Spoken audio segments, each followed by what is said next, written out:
여유로운 노후 구독자 여러분, 안녕하세요. 세상에 배신만큼 뼈아픈 고통이 또 있을까요? 특히 그 배신이 내가 세상에서 가장 사랑하고 믿었던 두 사람에게서 비롯된 것이라면 말입니다. 저는 한때 세상에서 가장 행복한 여자라고 생각했습니다. 성공하고 다정한 남편, 화목한 가정을 모두 가졌으니까요.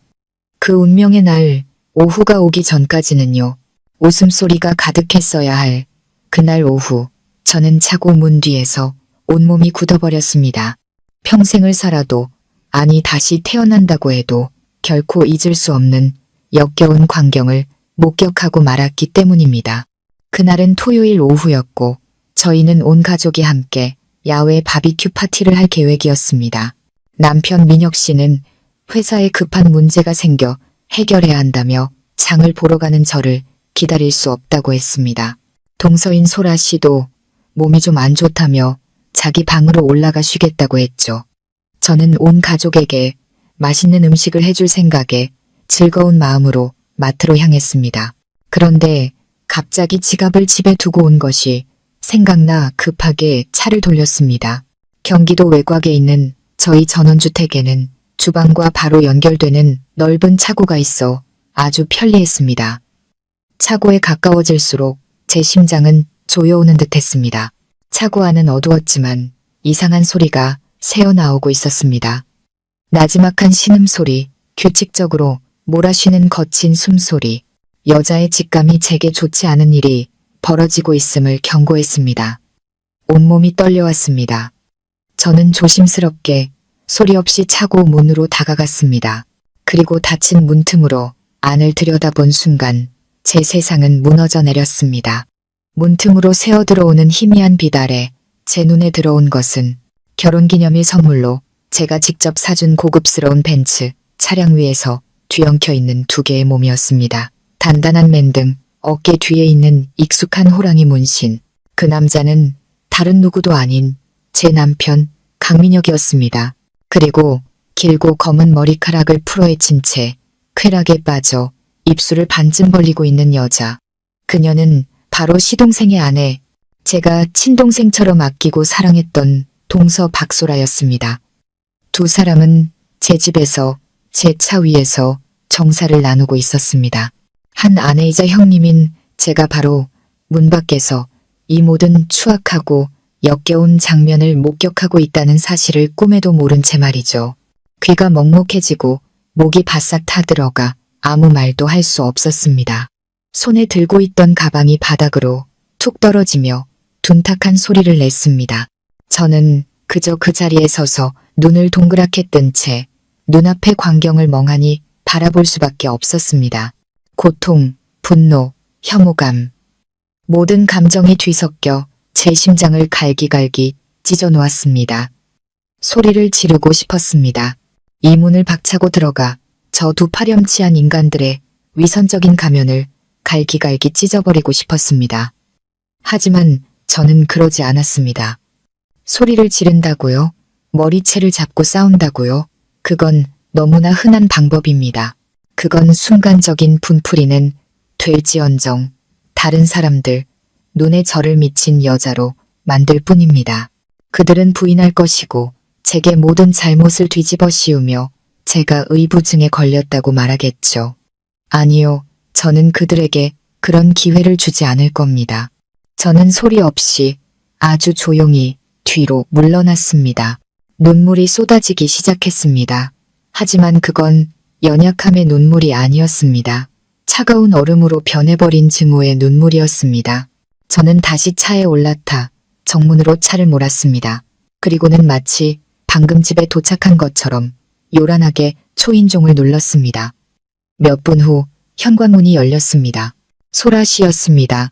그녀는 어느새 단정한 옷으로 갈아입고 머리까지 깔끔하게 묶어 올린 상태였죠. 그녀는 저를 보며 가식적으로 달콤한 미소를 지었습니다.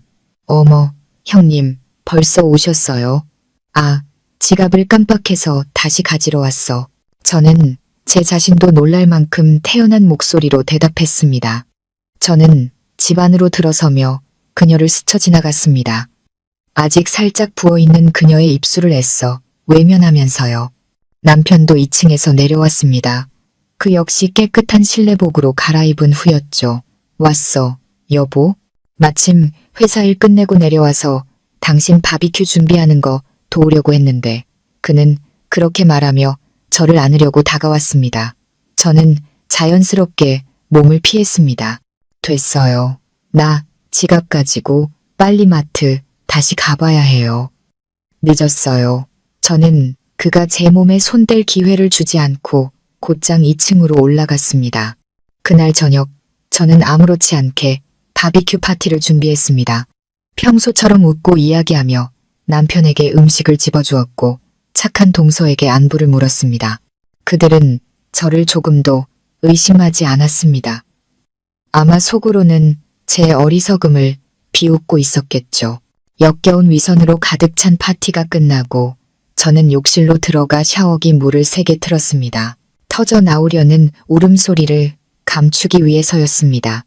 저는 샤워기 아래 서서 방금 목격한 모든 더럽고 추악한 것들을 씻어내려는 듯 미친 듯이 몸을 문질렀습니다. 하지만 어떤 얼룩은 영원히 지워지지 않는다는 것을 알고 있었습니다. 마음을 진정시킨 후 저는 제가 무엇을 해야 할지 깨달았습니다.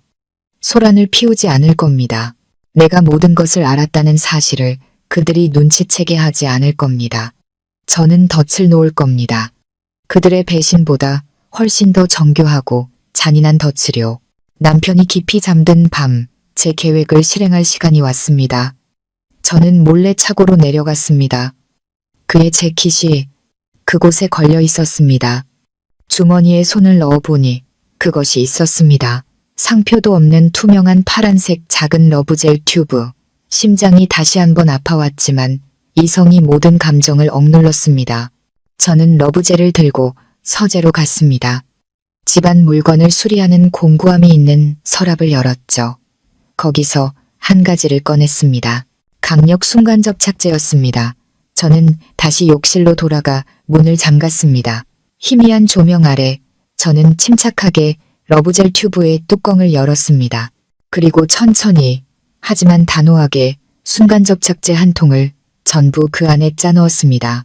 작은 이쑤시개를 이용해 접착제가 투명한 젤에 완벽하게 섞여 어떤 흔적도 남지 않도록 조심스럽게 저었습니다. 작업이 끝나자 저는 튜브 입구를 깨끗이 닫고 뚜껑을 닫은 뒤 아무 일도 없었다는 듯이 남편의 재킷 주머니 원래 자리에 넣어두었습니다. 그 모든 과정에서 제 손은 떨리지 않았고 심장도 요동치지 않았습니다. 머릿속에는 단 하나의 생각뿐이었습니다. 더러운 게임을 하고 싶다고? 그럼 끝까지 하게 해줄게. 내 등 뒤에서 즐기고 싶다고? 그럼 영원히 떨어질 수 없을 만큼 즐겁게 해줄게. 저는 그들이 언제 그것을 사용할지 모릅니다. 내일일 수도 다음 주일 수도 있겠죠. 하지만 제 덫은 이미 놓아졌다는 것을 압니다. 그리고 저는 아무것도 하지 않을 겁니다. 여전히 현명한 아내, 착한 형님으로 있을 겁니다. 저는 그저 조용히 기다릴 겁니다. 그들의 처절한 비명 소리가 울려 퍼질 그날을, 그리고 그 멋진 연극을 감상할 날을요. 과연 저의 잔혹한 덫은 제대로 작동할까요? 그리고 진실이 가장 치욕스러운 방식으로 드러났을 때 배신자들의 비극은 어떻게 펼쳐질까요? 궁금하시다면 여유로운 노후 채널 구독과 알림 설정 부탁드립니다. 이 흥미진진한 이야기의 다음 편을 놓치지 마세요.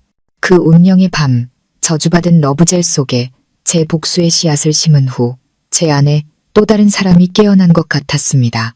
어제의 서유진, 현명하고 다소 순진하며 남편을 절대적으로 믿었던 아내는 죽었습니다. 그녀는 차고 문 뒤에서 음탕한 소리와 적나라한 배신의 현장에서 죽음을 맞이했습니다. 다음 날 아침에 눈을 뜬 사람은 완전히 다른 서유진이었습니다. 여전히 부드러운 미소, 따뜻한 눈빛을 하고 있었지만 그 뒤에는 저 자신도 놀랄 만큼의 냉철함과 치밀한 계산, 그리고 강철 같은 결단력이 숨어 있었습니다. 저는 제 인생이라는 비극의 배우이자 감독이 될 준비를 마쳤습니다. 그리고 저의 연극은 바로 그날 아침 식사 자리에서 시작되었습니다. 저는 평소보다 일찍 일어나 남편과 사랑하는 동서가 가장 좋아하는 음식들로 가득한 성대한 아침 식사를 준비했습니다. 동서, 소라 씨가 아래층으로 내려왔을 때 그녀는 유난히 밝아 보이는 제 모습에 조금 놀란 듯 했습니다. 그녀는 저를 탐색하는 듯한 눈빛으로 바라봤습니다.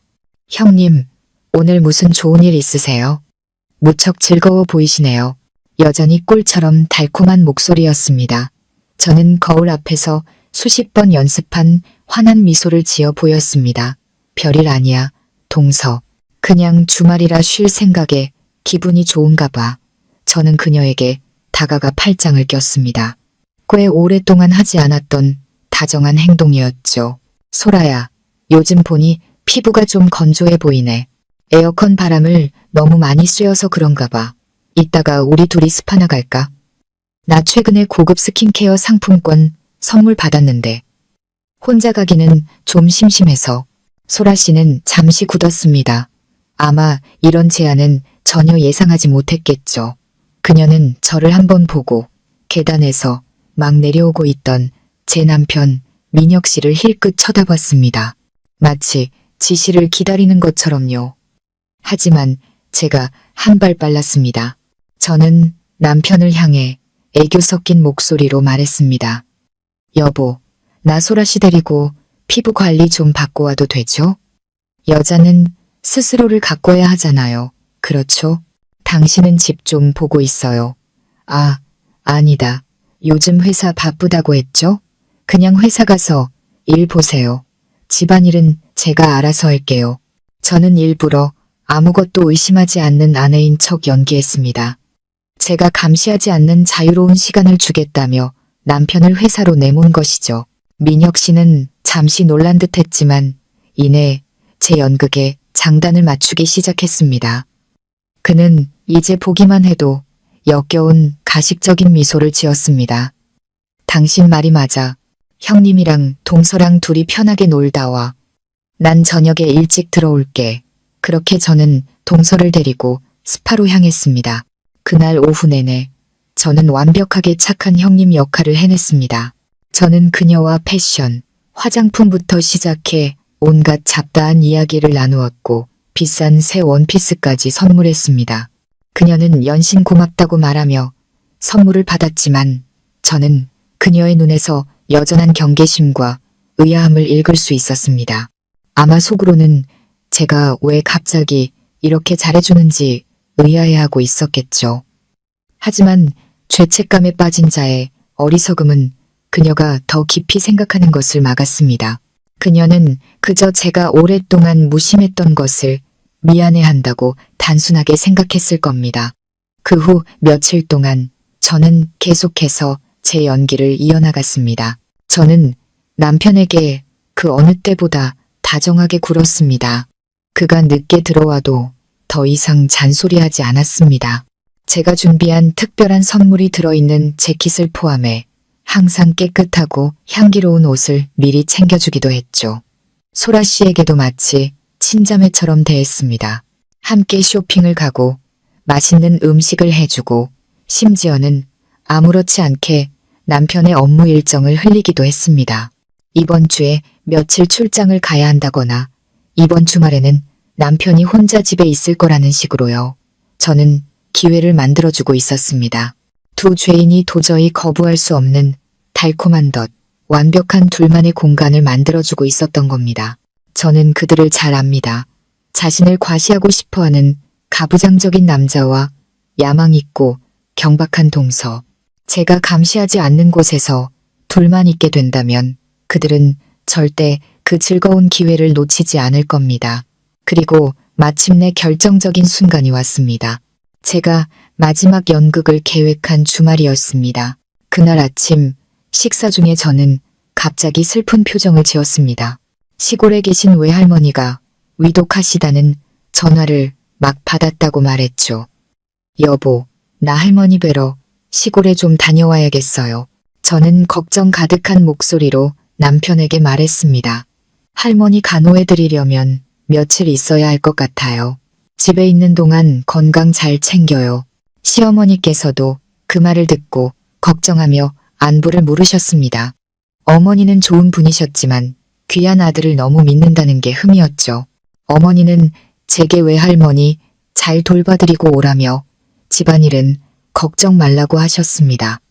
민혁 씨는 아주 이해심 많은 척 연기했습니다. 그는 저를 안으며 위로했습니다. 걱정 말고 다녀와. 여기 일은 내가 다 알아서 할게. 할머니 괜찮아지시면 그때 올라와. 저는 그의 눈에서 숨길 수 없는 기쁨의 빛을 언뜻 보았습니다. 그는 이것이 하늘이 준 기회라고 생각했을 겁니다. 동서소라 씨도 연기를 아주 잘했습니다. 그녀는 제 손을 잡고 눈물을 글썽였습니다. 형님, 조심해서 다녀오세요. 걱정 마세요. 형님이랑 어머님은 제가 잘 챙겨드릴게요. 제가 다 잘할게요. 저는 고개를 끄덕이며 억지 미소를 지었습니다. 응, 동서만 믿을게.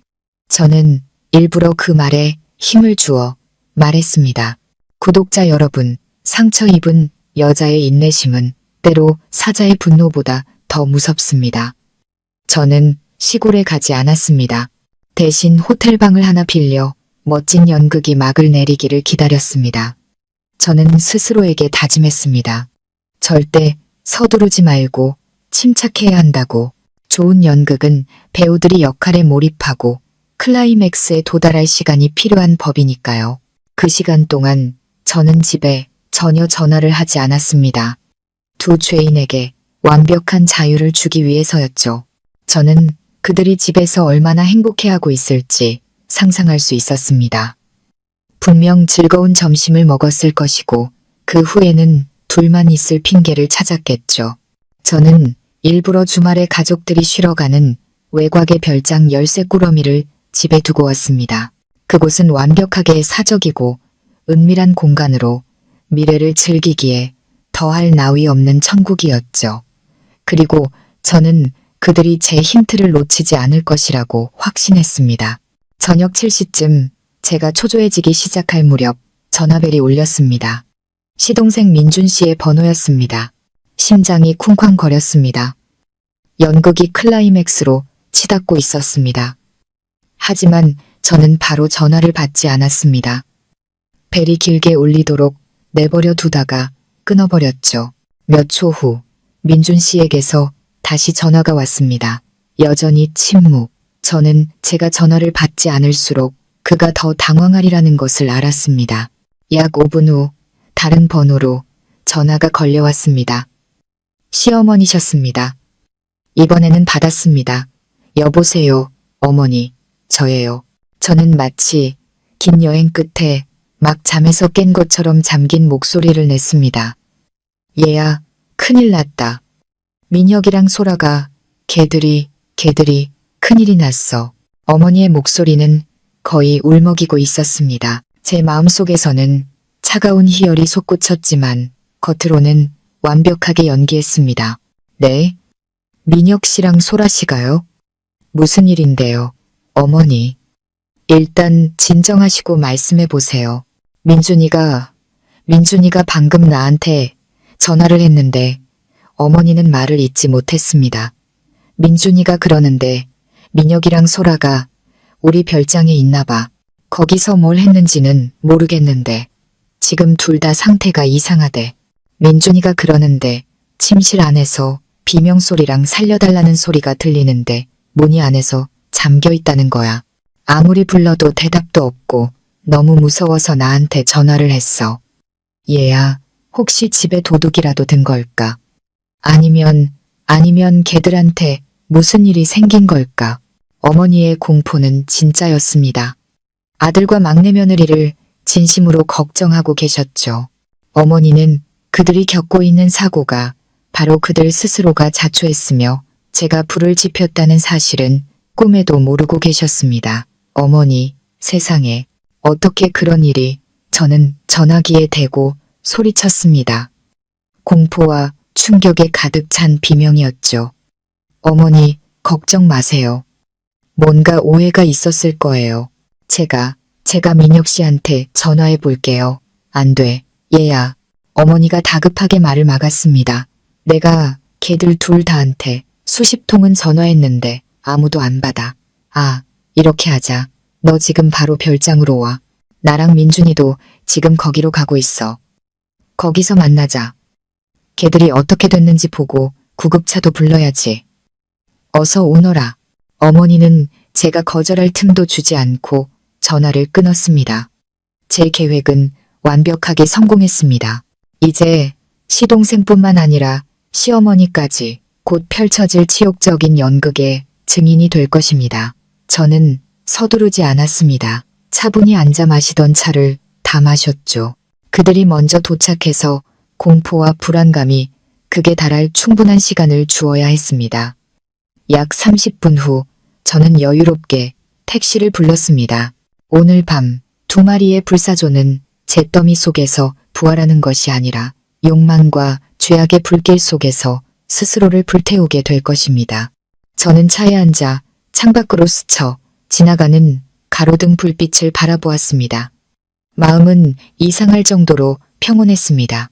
앞으로 어떤 광경이 저를 기다리고 있을지 몰랐지만 한 가지는 확실했습니다.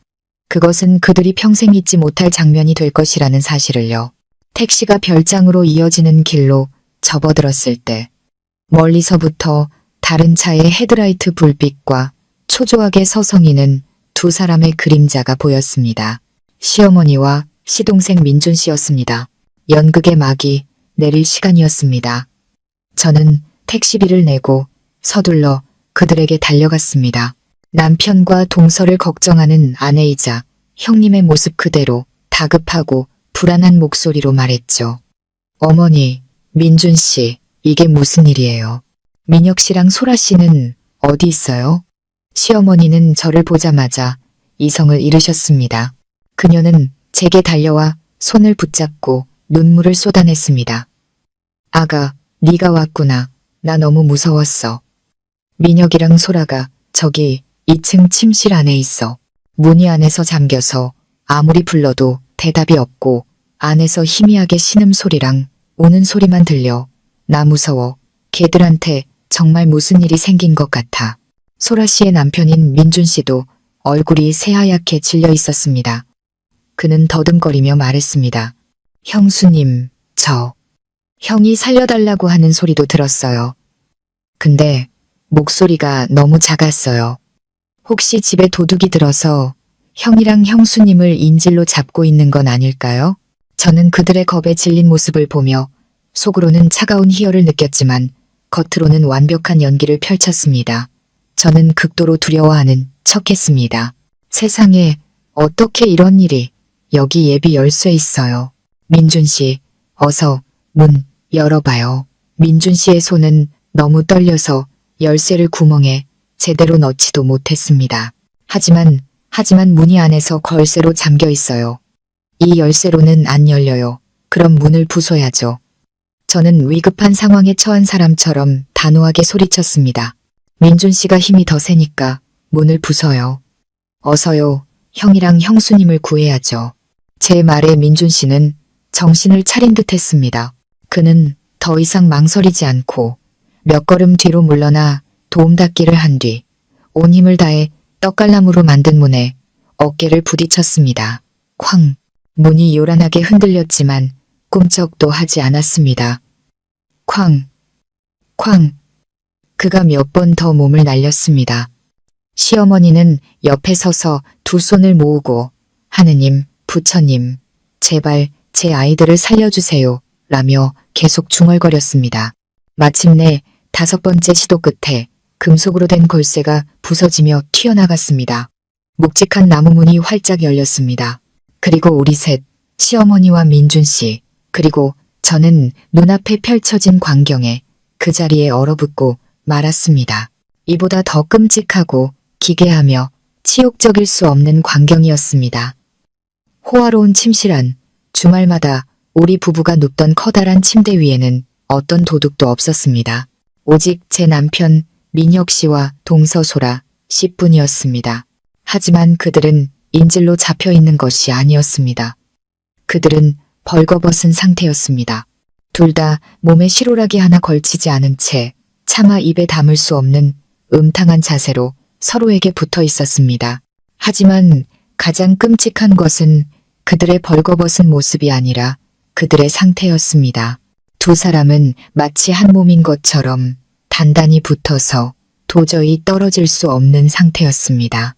그들의 얼굴은 고통으로 일그러져 있었고 땀은 비 오듯 흘러내리고 있었습니다. 민혁 씨는 온 힘을 다해 빠져나오려고 애쓰고 있었지만 모든 노력은 헛수고였습니다. 그는 약한 목소리로 신음했습니다. 제발 살려주세요. 너무 아파. 소라 씨는 더욱 비참했습니다. 그녀는 소리 없이 울고 있었고 온몸은 경련을 일으키고 있었습니다. 평소의 아름다운 얼굴은 고통과 극심한 공포로 완전히 망가져 있었습니다. 오빠, 나 너무 아파. 제발 나 좀 떼어내줘. 그것이 바로 제가 준비한 강력 순간접착제의 효과였습니다. 러브젤과 섞였을 때 그것은 즉시 굳지 않습니다. 짧은 시간 동안은 윤활성을 유지하죠. 하지만 마찰과 체온이 더해지면 화학 반응이 일어나 극도로 강력한 접착 물질로 변합니다. 보이지 않는 쇠사슬이 되어 죄를 짓는 그 순간 두 죄인을 함께 묶어버리는 겁니다.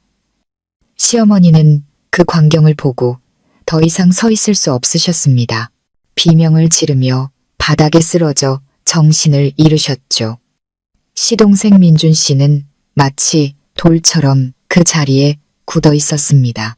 그는 자신이 그토록 사랑했던 아내가 자신의 친형과 벌거벗은 채 붙어 있는 모습을 보고 있었습니다. 그의 얼굴은 창백해졌다가 붉어졌다가 다시 파랗게 질렸습니다. 그는 소리 지르지도 욕하지도 않았습니다. 그저 영혼 없는 눈으로 두 눈을 크게 뜬 채 눈앞의 광경을 멍하니 바라볼 뿐이었습니다. 이 충격은 너무나 컸습니다. 순하고 유약했던 한 남자의 정신을 완전히 파괴해버린 것이죠. 저는 한 걸음 뒤로 물러나 벽에 기댔습니다. 손을 들어 입을 막았고 어깨를 들썩였습니다. 아마 다른 사람들은 제가 충격으로 울고 있다고 생각했겠죠. 하지만 아니었습니다. 구독자 여러분, 저는 웃고 있었습니다. 소리 없는 웃음, 손바닥 뒤에서 터져나오는 지독한 희열의 미소였습니다. 명장면이었습니다. 이 연극은 정말로 제가 상상했던 것보다 훨씬 더 훌륭했습니다.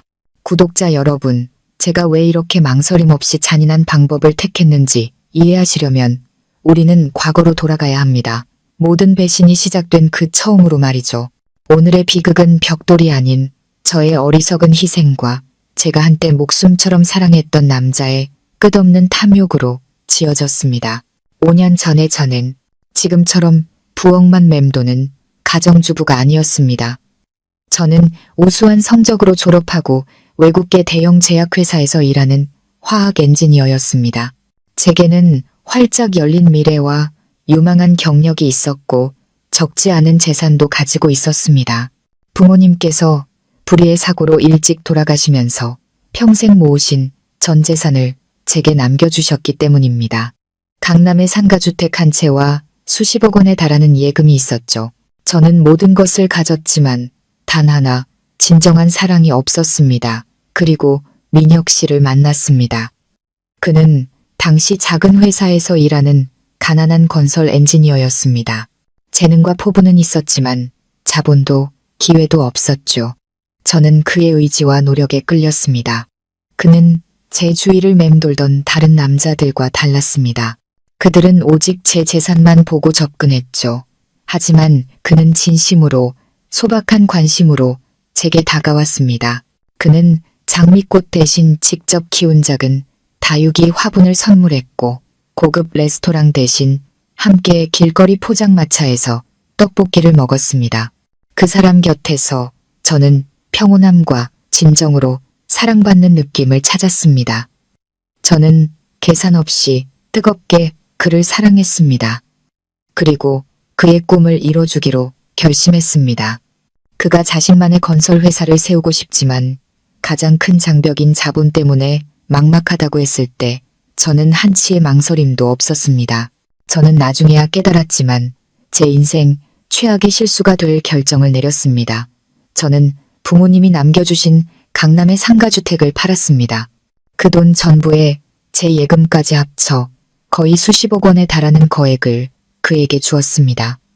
하지만 그건 선물이 아니었습니다. 저는 돈과 사랑은 명확히 구분해야 한다는 것을 알 만큼 똑똑했으니까요. 우리는 함께 YM건설이라는 유한 회사를 설립했습니다. 법적으로 저는 70%의 지분을 가진 최대 주주였습니다. 그는 노동력과 전문성을 제공하는 대가로 30%의 지분을 갖고 대표이사직을 맡았죠. 하지만 그가 달콤한 말로 저를 설득했습니다. 유진아, 당신은 여자인데 왜 이렇게 머리 아픈 사업에 나서려고 해?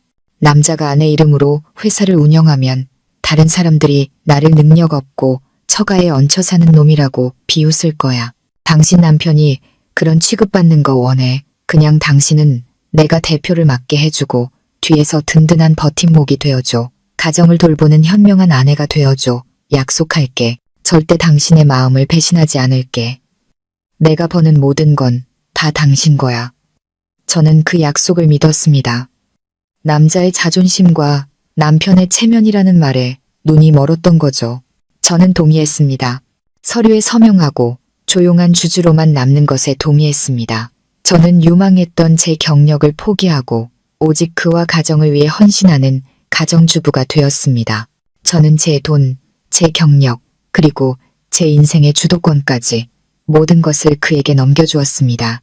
제 희생이 영원한 사랑으로 보답받을 것이라는 순진한 믿음과 함께요. YM건설은 민혁 씨의 경영 능력과 저의 든든한 재정 지원 아래 눈부시게 성장했습니다. 그는 정말 재능이 있었고 기회가 주어지자 그 재능을 마음껏 펼쳤습니다. 연이어 대형 공사를 수주하며 업계에서 신뢰를 쌓았죠. 돈이 물처럼 들어오기 시작했습니다. 우리는 큰 전원주택을 사고 고급 외제차를 샀습니다. 우리의 삶은 완전히 새로운 단계로 접어들었습니다. 하지만 바로 그때 민혁 씨도 변하기 시작했습니다. 그는 더 이상 예전에 가난하고 순박했던 엔지니어가 아니었습니다. 그는 많은 사람들의 칭송과 부러움을 받는 성공한 대표가 되었습니다. 그는 이 모든 성공이 오직 자신의 힘으로 이룬 것이라고 믿기 시작했습니다. 그는 자신의 제국의 첫 벽돌을 놓아준 모든 것을 희생한 아내를 점차 잊어갔습니다. 그는 제 존재를 당연하게 여기기 시작했고 제 희생을 그저 분수에 맞는 삶이라 생각했습니다. 오늘의 배신은 바로 그 어리석은 희생과 방치된 오만함이라는 벽돌로 지어진 것이었습니다. 구독자 여러분, 만약 제 남편의 자만심과 배은망덕이 배신을 위한 비옥한 토양이었다면 제 동서 소라 씨는 그 땅에 심어진 독초의 씨앗이었습니다. 그리고 그 씨앗은 싹을 틔워 제 결혼 생활을 칭칭 감고 서서히 질식시켜 죽음에 이르게 한 악마의 덩굴이 되었습니다. 그녀는 처음부터 적의 모습으로 나타나지 않았습니다. 그녀는 가장 완벽한 가면, 순수하고 사랑스러우며 항상 형님을 존경한다고 말하는 동서의 가면을 쓰고 우리 가족에게 왔습니다. 소라 씨는 제가 결혼한 지 2년 후에 시집 왔습니다. 시동생 민준 씨는 착하고 다소 유약한 성격의 평범한 회사원이었습니다. 반면 소라 씨는 예쁜 외모의 말도 달콤하고 애교가 많았죠. 친정 형편도 넉넉지 않았습니다. 처음부터 저는 그녀를 진심으로 가엾게 여겼습니다. 새로운 가정에 첫 발을 내딛는 어리고 서툰 모습에서 제 자신을 보았기 때문입니다. 저는 스스로 다짐했습니다. 내가 맏며느리고 형님이니까 동생을 아끼고 보살피며 이끌어줄 책임이 있다고.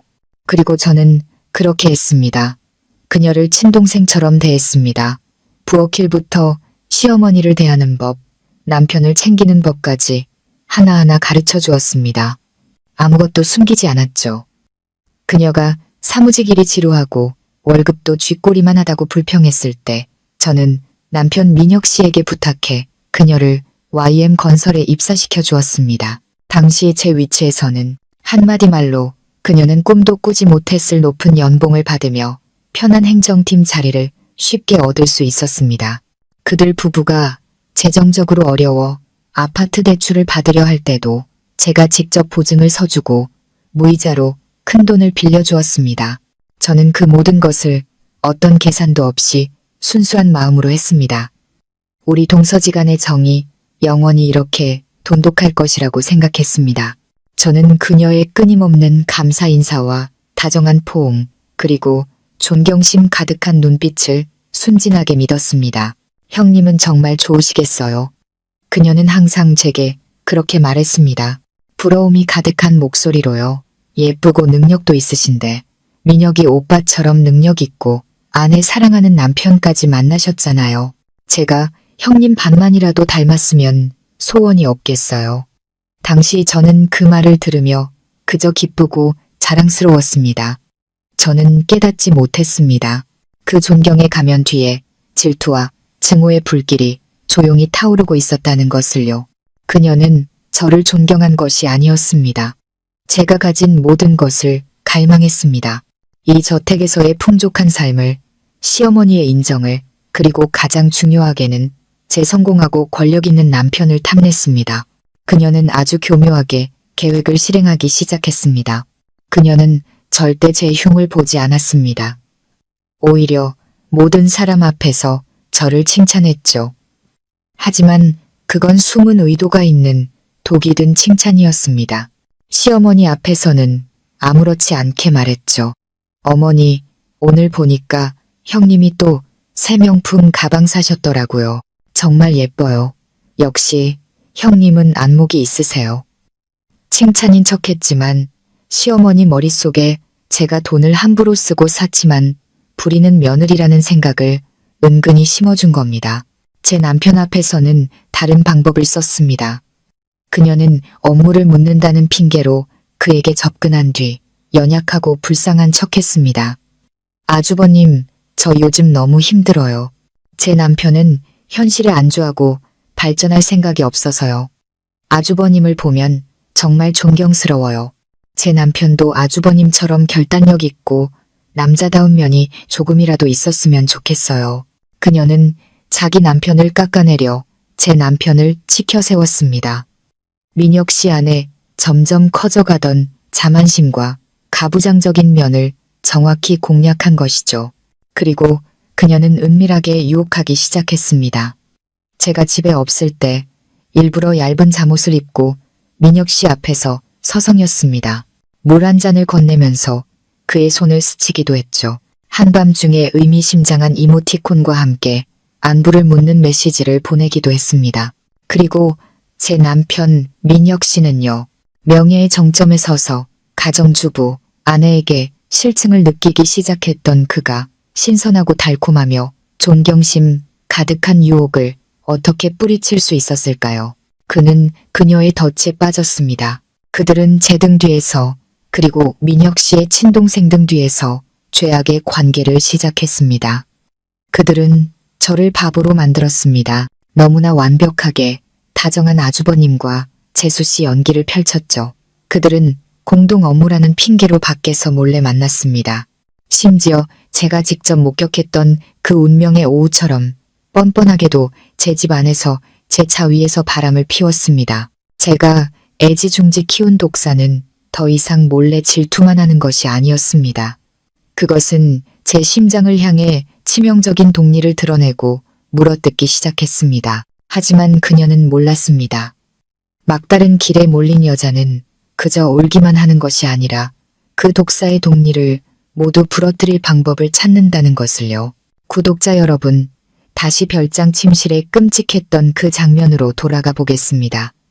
시어머니는 기절하셨고 시동생 민준 씨는 돌처럼 굳어 있었습니다. 그리고 두 죄인 제 남편과 동서는 여전히 침대 위에서 고통스럽게 신음하며 붙어 있었습니다. 방 안에 소름 끼치는 정적은 그들의 희미한 신음소리와 민준 씨의 거친 숨소리만이 깨고 있었습니다. 잠시 동안의 극도의 희열이 지나간 후 저는 빠르게 평정을 되찾았습니다.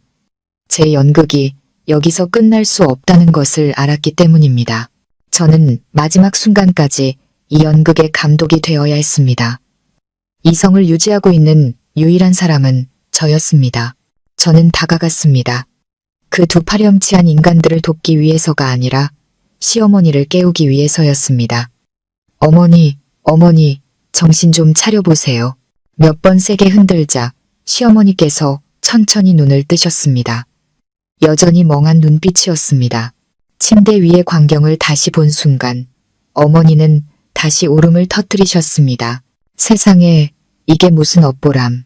우리 집안이 어쩌다 이 꼴이 됐을까. 저는 어머니를 위로하지 않았습니다. 그저 차갑게 말했죠. 제 목소리는 그 순간 권위로 가득 차 있었습니다. 어머니, 지금은 우실 때가 아니에요. 지금 해야 할 일은 구급차를 부르는 거예요. 이 동네 사람들 전부 이 사실을 알게 되길 원하세요? 제 말은 마치 찬물과 같았습니다. 시어머니는 정신이 번쩍 드신 듯 했습니다. 맞습니다. 이 일이 시끄러워지면 저 두 사람뿐만 아니라 온 가족이 얼굴을 들고 다닐 수 없게 될 겁니다. 어머니는 서둘러 눈물을 닦고 떨리는 손으로 휴대폰을 꺼내셨지만 너무 떠셔서 번호를 누르지도 못하셨습니다. 제가 할게요. 저는 어머니의 손에서 휴대폰을 낚아챘습니다. 그리고 침착하게 119를 눌렀습니다. 네, 119입니다. 안녕하세요. 저는 말했습니다. 위급한 상황에 처한 사람처럼 일부러 다급하고 불안한 목소리를 냈죠. 저희 가족 중에 사고를 당한 사람이 있어요. 2명인데요. 그들이 서로 몸이 붙어서 떨어지질 않아요. 상태가 아주 위독해 보여요. 주소는 피닉스 빌리지 12호입니다. 제발 빨리 와주세요. 저는 일부러 크고 명확하게 말했고 몸이 붙었다는 두 단어를 강조하는 것을 잊지 않았습니다. 저는 119 신고는 항상 녹음된다는 것을 알고 있었습니다. 제 말은 이 기괴한 사고에 대한 첫 번째 증거이자 가장 객관적인 진술이 될 것이었습니다. 전화를 끊은 후 저는 여전히 넋 나간 사람처럼 부동자세로 서 있는 민준 씨를 향해 돌아섰습니다. 저는 다가가 그의 어깨에 손을 얹었습니다. 민준 씨, 정신 차려요. 당신은 남자잖아요. 강해져야죠. 그는 멍한 눈으로 저를 올려다보았습니다. 형수님, 왜 소라가, 왜 형이, 나도 몰라요. 저는 고개를 저으며 동정심 가득한 목소리로 말했습니다. 하지만 지금은 이유를 물을 때가 아니에요. 두 사람을 병원으로 옮기는 게 먼저예요. 약 15분 후 구급차 사이렌 소리가 문 밖에서 요란하게 울렸습니다. 남자 구급대원 2명과 여자 간호사 1명이 급하게 들것을 밀고 집 안으로 들어왔습니다. 그들이 침실에 들어와 눈앞의 광경을 보았을 때 세 사람 모두 잠시 동안 경악을 금치 못했습니다. 아마 그들의 경력 전체를 통틀어 이렇게 기괴한 사고는 처음이었을 겁니다. 잠시 놀란 후 그들은 빠르게 전문적인 태도를 되찾았습니다. 이렇게 된 지 얼마나 됐습니까? 나이 많은 구급대원이 물었습니다. 제 남편 민혁 씨는 겨우 신음하며 대답했습니다. 한 시간 정도. 아, 너무 아파요. 선생님, 제발 저희 좀 살려주세요. 구급대원들은 상태를 확인하기 시작했습니다.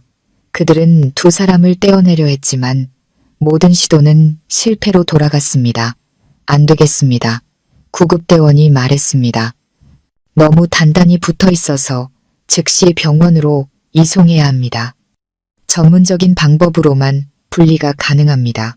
이 상태로 오래 두면 조직, 괴사 등 위험한 상황이 올 수 있습니다. 그리고 가장 치욕적인 연극이 시작되었습니다. 두 사람을 떼어낼 수 없다는 것은 그 부끄러운 자세 그대로 구급차에 실려가야 한다는 것을 의미했습니다. 두 구급대원은 서로 붙어있는 두 사람을 들것 위로 옮기느라 몹시 힘들어했습니다. 여자 간호사가 급하게 얇은 담요를 가져와 그들을 덮었지만 담요는 너무 작아서 그들의 벌거벗은 몸과 기괴한 자세를 다 가릴 수는 없었습니다. 그렇게 비극적인 희극이 펼쳐졌습니다. 벌거벗은 채 서로 붙어있는 두 사람이 실린 들것이 방을 나와 거실을 지나 마당으로 옮겨졌습니다. 그때 소란과 구급차 사이렌 소리에 호기심이 생긴 몇몇 이웃들이 구경하러 나왔습니다. 그들은 대문 밖에서 수군거리며 손가락질했습니다. 어머, 저 집 무슨 일이야?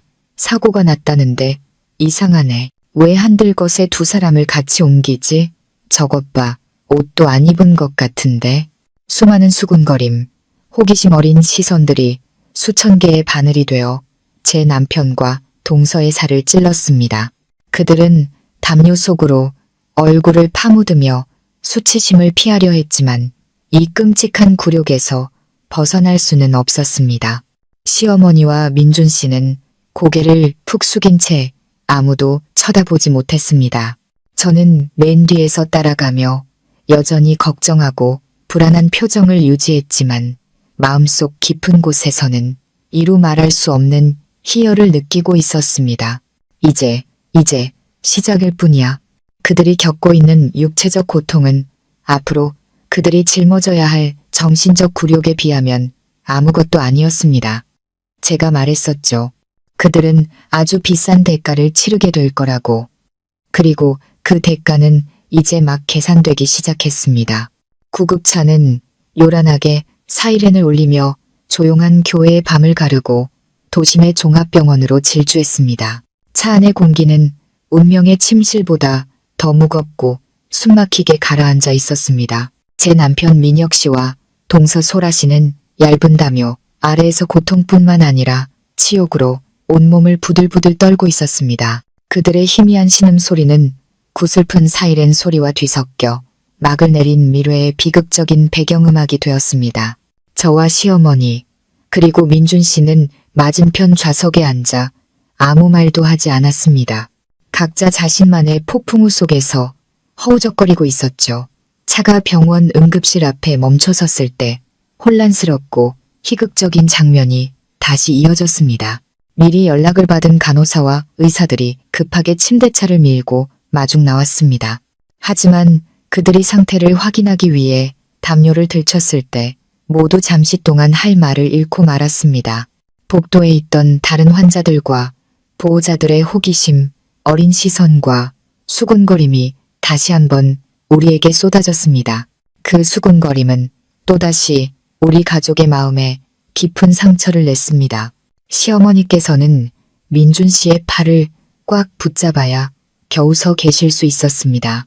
항상 단정하게 빗어 올렸던 머리는 이제 헝클어져 있었고 순식간에 10년은 늙어 보이셨습니다. 민준 씨는 그저 멍하니 아내와 형이 실려 들어가는 응급실 문을 영혼 없는 눈으로 바라볼 뿐이었습니다. 그가 무슨 생각을 하고 있었을지 아마 그의 마음은 완전히 텅 비어 있었을 겁니다. 우리는 밖에서 기다리라는 말을 들었습니다. 시간은 느리고 무겁게 흘러갔고 매 순간이 고문과 같았습니다. 저는 차가운 대기실 의자에 앉아 굳게 닫힌 응급실 문을 바라보았습니다. 마음속에는 조금의 걱정도 없었습니다. 저는 그들의 생명을 걱정하지 않았습니다. 순간 접착제가 독성이 있기는 하지만 희석되었고 피부에만 닿았기 때문에 목숨을 앗아갈 수는 없다는 것을 알았기 때문입니다. 그것은 오직 고통과 굴욕만을 줄 뿐입니다. 그리고 그것이 바로 제가 원했던 것입니다. 저와 시어머니는 차가운 대기실 의자에 앉아 있었습니다. 어머니는 더 이상 울지 않으셨습니다. 그저 돌처럼 굳어 멍한 눈으로 허공을 응시하고 계셨죠. 어머니의 침묵은 울음소리보다 더 무서웠습니다. 저는 어머니의 마음속에서 하나의 세계가 무너져 내리고 있음을 알았습니다. 시어머니는 강하고 다소 독단적인 분이셨습니다. 일찍 남편을 여의고 혼자 힘으로 두 아들을 훌륭하게 키워내셨죠. 평생 어머니의 가장 큰 자부심이자 유일한 삶의 이유는 두 아들이었습니다. 어머니는 항상 자신이 성공하고 효심 깊은 두 아들을 키워냈다고 자랑스러워하셨습니다. 큰아들 민혁은 능력 있는 대표로 집안의 경제적 기둥이었고 작은 아들 민주는 착하고 순해서 어머니의 정신적 의지처였습니다. 어머니는 우리 가정이 어떤 흠도 없는 모범적이고 화목하며 행복한 가정이라고 굳게 믿으셨습니다. 어머니는 저도 매우 아껴주셨습니다. 저는 알고 있었습니다. 제가 집안일을 잘 꾸리고 무엇보다 어머니의 귀한 아들의 성공을 든든하게 뒷받침하는 며느리였기 때문이죠. 또한 어머니는 민혁 씨의 성공에 제가 큰 역할을 했다는 것을 아셨기에 저를 존중하는 면도 있었습니다. 우리의 고부관계는 아주 가깝지는 않았지만 항상 일정한 존중이 있었습니다. 하지만 그 모든 자부심과 믿음이 단 하룻밤 사이에 산산조각 나버렸습니다. 어머니가 항상 자랑스러워하던 능력 있고 모범적인 큰아들은 알고 보니 자신의 재수씨와 바람을 피우는 파렴치한 놈이었습니다. 착하고 순하다고 생각했던 작은아들은 아내와 친형에게 배신당하는 것도 모르는 무능한 남편이었습니다. 그리고 항상 예뻐해주던 상냥한 막내 며느리는 아주버님을 유혹한 불여우 같은 여자였습니다. 어머니가 가장 사랑하고 믿었던 세 사람이 모두 어머니를 배신했고 어머니의 모범적인 가정을 세상의 웃음거리로 만들어버렸습니다. 이 충격은 황혼기에 접어든 한 여성이 감당하기에는 너무나 컸습니다. 어머니는 저를 돌아보셨습니다. 그 눈에는 더 이상 시어머니의 엄격함이나 권위가 없었습니다. 오직 극도의 피로감, 공허함, 그리고 깊은 수치심만이 남아있었습니다. 아가, 어머니가 쉬고 약한 목소리로 입을 열었습니다. 너는 이 사실을 오래전부터 알고 있었니? 저는 침묵했습니다. 제 침묵이 바로 대답이었습니다. 어머니는 희미하게 고개를 끄덕이셨고 쓴웃음이 입가에 번졌습니다. 그렇구나. 내가 정말 어리석은 늙은이였어. 집안에서 이런 끔찍한 일이 벌어지고 있는데 나는 까맣게 모르고 있었다니. 난 항상 그 애들을 자랑스러워했는데 내가 너한테 정말 미안하다. 너 혼자서 그 시간 동안 얼마나 힘들었니? 어머니는 주름지고 떨리는 손을 들어 제 손을 잡으셨습니다. 미안하다, 아가. 내가 좋은 시어머니가 되어주지 못했어. 내가 너무 눈이 멀어서 그 애들의 달콤한 말과 가식적인 모습에 속아 넘어갔구나. 결국 내 어리석음이 그 애들이 너를 괴롭히는 걸 도운 셈이 됐어. 정말 미안하다. 어머니는 흐느끼기 시작했습니다. 완전히 무너져 내린 한 어머니의 후에 가득한 울음이었습니다. 저는 어머니의 그토록 약한 모습을 처음 보았습니다. 저는 어머니를 바라보며 복잡한 감정에 휩싸였습니다. 더 이상 어머니가 밉지 않았습니다. 그저 안쓰러울 뿐이었습니다. 어머니도 피해자였습니다. 자신이 그토록 사랑했던 자식들의 거짓말에 속은 피해자. 저는 조용히 어머니의 손을 꽉 잡았습니다. 어머니, 그런 말씀 마세요. 이미 일어난 일인걸요. 이제 와서 누구를 탓해도 소용없어요. 지금은 어머니께서 건강을 챙기셔야 해요. 어머니까지 쓰러지시면 이 집은 누가 지켜요. 제 말은 어머니께 작은 힘이 된 듯했습니다. 어머니는 울음을 그치고 고개를 끄덕이셨습니다. 그래, 내가 쓰러지면 안 되지. 내가 정신 차리고 저 못된 놈들을 마주해야지. 내 자식들을 내가 다시 가르쳐야지. 어머니는 저를 바라보셨습니다. 눈빛이 한결 단호해져 있었습니다. 아가, 솔직하게 말해다오. 이 사고, 네가 꾸민 일이니? 어머니의 질문은 부드러웠지만 칼날처럼 날카롭게 제 비밀을 파고들었습니다. 저는 순간 멈칫했지만 거짓말하지 않기로 결심했습니다. 어머니의 눈을 똑바로 바라보며 조용히 고개를 끄덕였습니다. 저는 어머니께서 분노하며 저를 사악한 며느리라고 욕하실 줄 알았습니다. 하지만 아니었습니다. 어머니는 그저 깊은 한숨을 내쉬셨습니다. 그래, 이해한다. 네가 옳았어. 염치를 모르는 짐승 같은 놈들에게는 비정상적인 방법으로 교훈을 줘야지. 내가 해야 할 일을 네가 대신해 주었구나. 고맙다. 아가, 시어머니의 그 말씀은 제 마음속에 모든 무거운 짐을 내려놓게 했습니다. 저는 이 순간부터 더 이상 혼자 싸우지 않아도 된다는 것을 알았습니다. 저는 이 집안에서 가장 강력한 동맹을 얻었습니다. 그리고 저의 복수극은 이제야 비로소 더 치열하고 무자비한 새로운 단계로 접어들게 된 것입니다. 구독자 여러분, 그날 밤 시어머니의 고갯집과 감사 인사는 예상치 못한 전환점이 되었습니다. 그것은 단순히 같은 고통을 겪는 두 여자의 이해를 넘어 강력하고 놀라운 동맹의 시작이었습니다. 저는 이 비극을 끝내고 배신자들에게 가장 합당한 대가를 치르게 하려면 순간접착제 하나만으로는 부족하다는 것을 알았습니다. 저는 결정적인 한 방을 날려야 했습니다.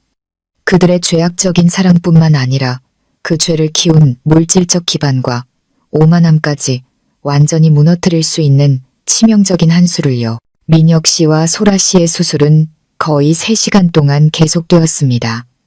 그 기나긴 시간 동안 저와 시어머니 그리고 민준 씨는 병원 복도에서 조용히 앉아 있었습니다. 아무도 말을 하지 않았고 각자 다른 생각에 잠겨 있었죠. 민준 씨는 고개를 숙인 채 앉아 있었습니다. 넓은 어깨가 계속해서 들썩였고 이따금 벽을 세게 내리쳤습니다. 극도의 무력감을 표출하는 것이었죠.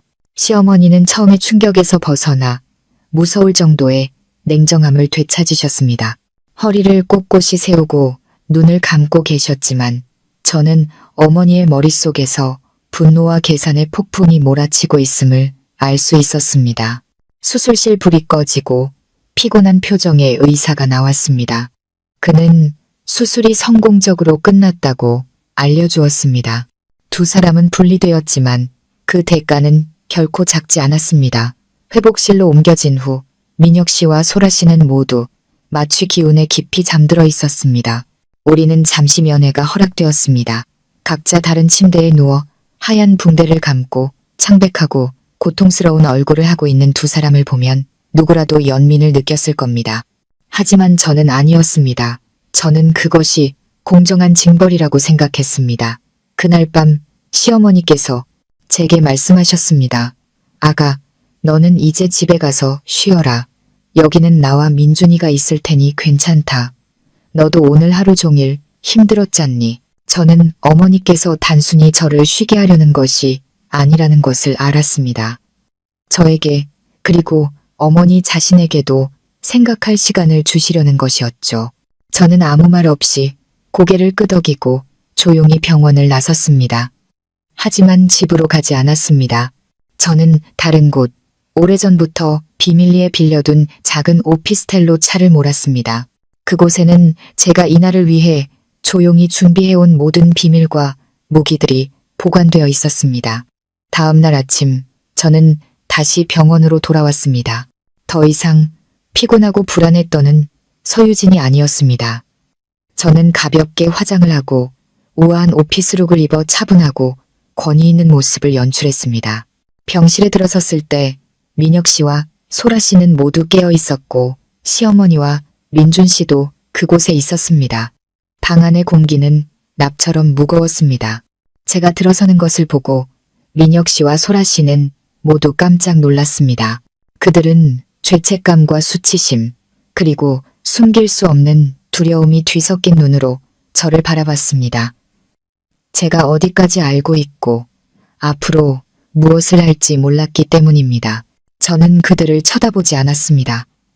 곧장 시어머니 침대 옆으로 가서 서류 가방 하나를 테이블 위에 올려놓았습니다. 어머니, 이제 어머니께서 몇 가지 진실을 아셔야 할 때가 온 것 같아요. 저는 차분한 목소리로 말했습니다. 시어머니는 저를 보셨다가 서류 가방을 보셨다가 이해할 수 없다는 표정을 지으셨습니다. 저는 가방을 열어 서류 뭉치를 꺼냈습니다. 어머니, 기억하세요? 저는 시작했습니다. 5년 전 YM 건설이 설립될 때 제가 모든 자본금 거의 수십억 원을 투자했습니다. 하지만 민혁 씨의 체면을 세워주기 위해 저는 그가 대표이사를 맡고 조용한 주주로 물러나는 것에 동의했었죠. 저는 저와 민혁 씨의 서명이 모두 있는 최초의 투자 계약서를 테이블 위에 올려놓았습니다. 서류상으로 저는 여전히 이 회사의 70% 지분을 가진 최대 주주입니다. 법적으로 이 회사의 최종 결정권자는 민혁 씨가 아니라 바로 저라는 뜻입니다. 방 안은 쥐 죽은 듯 조용해졌습니다. 민혁 씨와 소라 씨는 눈을 동그랗게 뜨고 저를 쳐다봤습니다. 아마 그들은 순종적인 가정주부였던 아내이자 형님이 이렇게 법적으로 철저하고 빈틈없을 거라고는 상상도 못했을 겁니다. 시어머니는 그저 침묵하셨습니다. 이 게임이 생각보다 훨씬 복잡하다는 것을 깨닫기 시작하신 듯 했습니다. 저는 계속해서 두 번째 히든카드를 꺼냈습니다. 다른 서류 뭉치를 꺼냈죠. 그리고 이것도요. 어머니. 우리가 살고 있는 이 전원주택, 민혁 씨가 타고 다니는 벤츠, 그리고 민준 씨 부부가 사는 아파트까지 이 모든 재산이 누구 이름으로 되어 있는지 아세요? 저는 등기부등본과 자동차 등록증을 한 장씩 넘겼습니다. 소유주란에는 오직 하나의 이름, 서유진만이 적혀 있었습니다. 처음부터 제 돈으로 이 자산들을 구입할 때 저는 모든 것을 제 이름으로 해달라고 요구했습니다. 민혁 씨도 동의했었죠. 그것이 저에 대한 사랑과 고마움을 증명하는 방법이라고 말하면서요. 저는 민혁 씨를 향해 비웃음 가득한 시선을 던졌습니다. 다만 그 약속을 잊어버린 것 같지만요. 민혁 씨는 더 이상 가만히 누워있을 수 없었습니다. 그는 몸을 일으키려 했지만 상처 부위가 욱신거려 얼굴을 찡그렸습니다. 유진아, 당신 어떻게 이럴 수가 있어?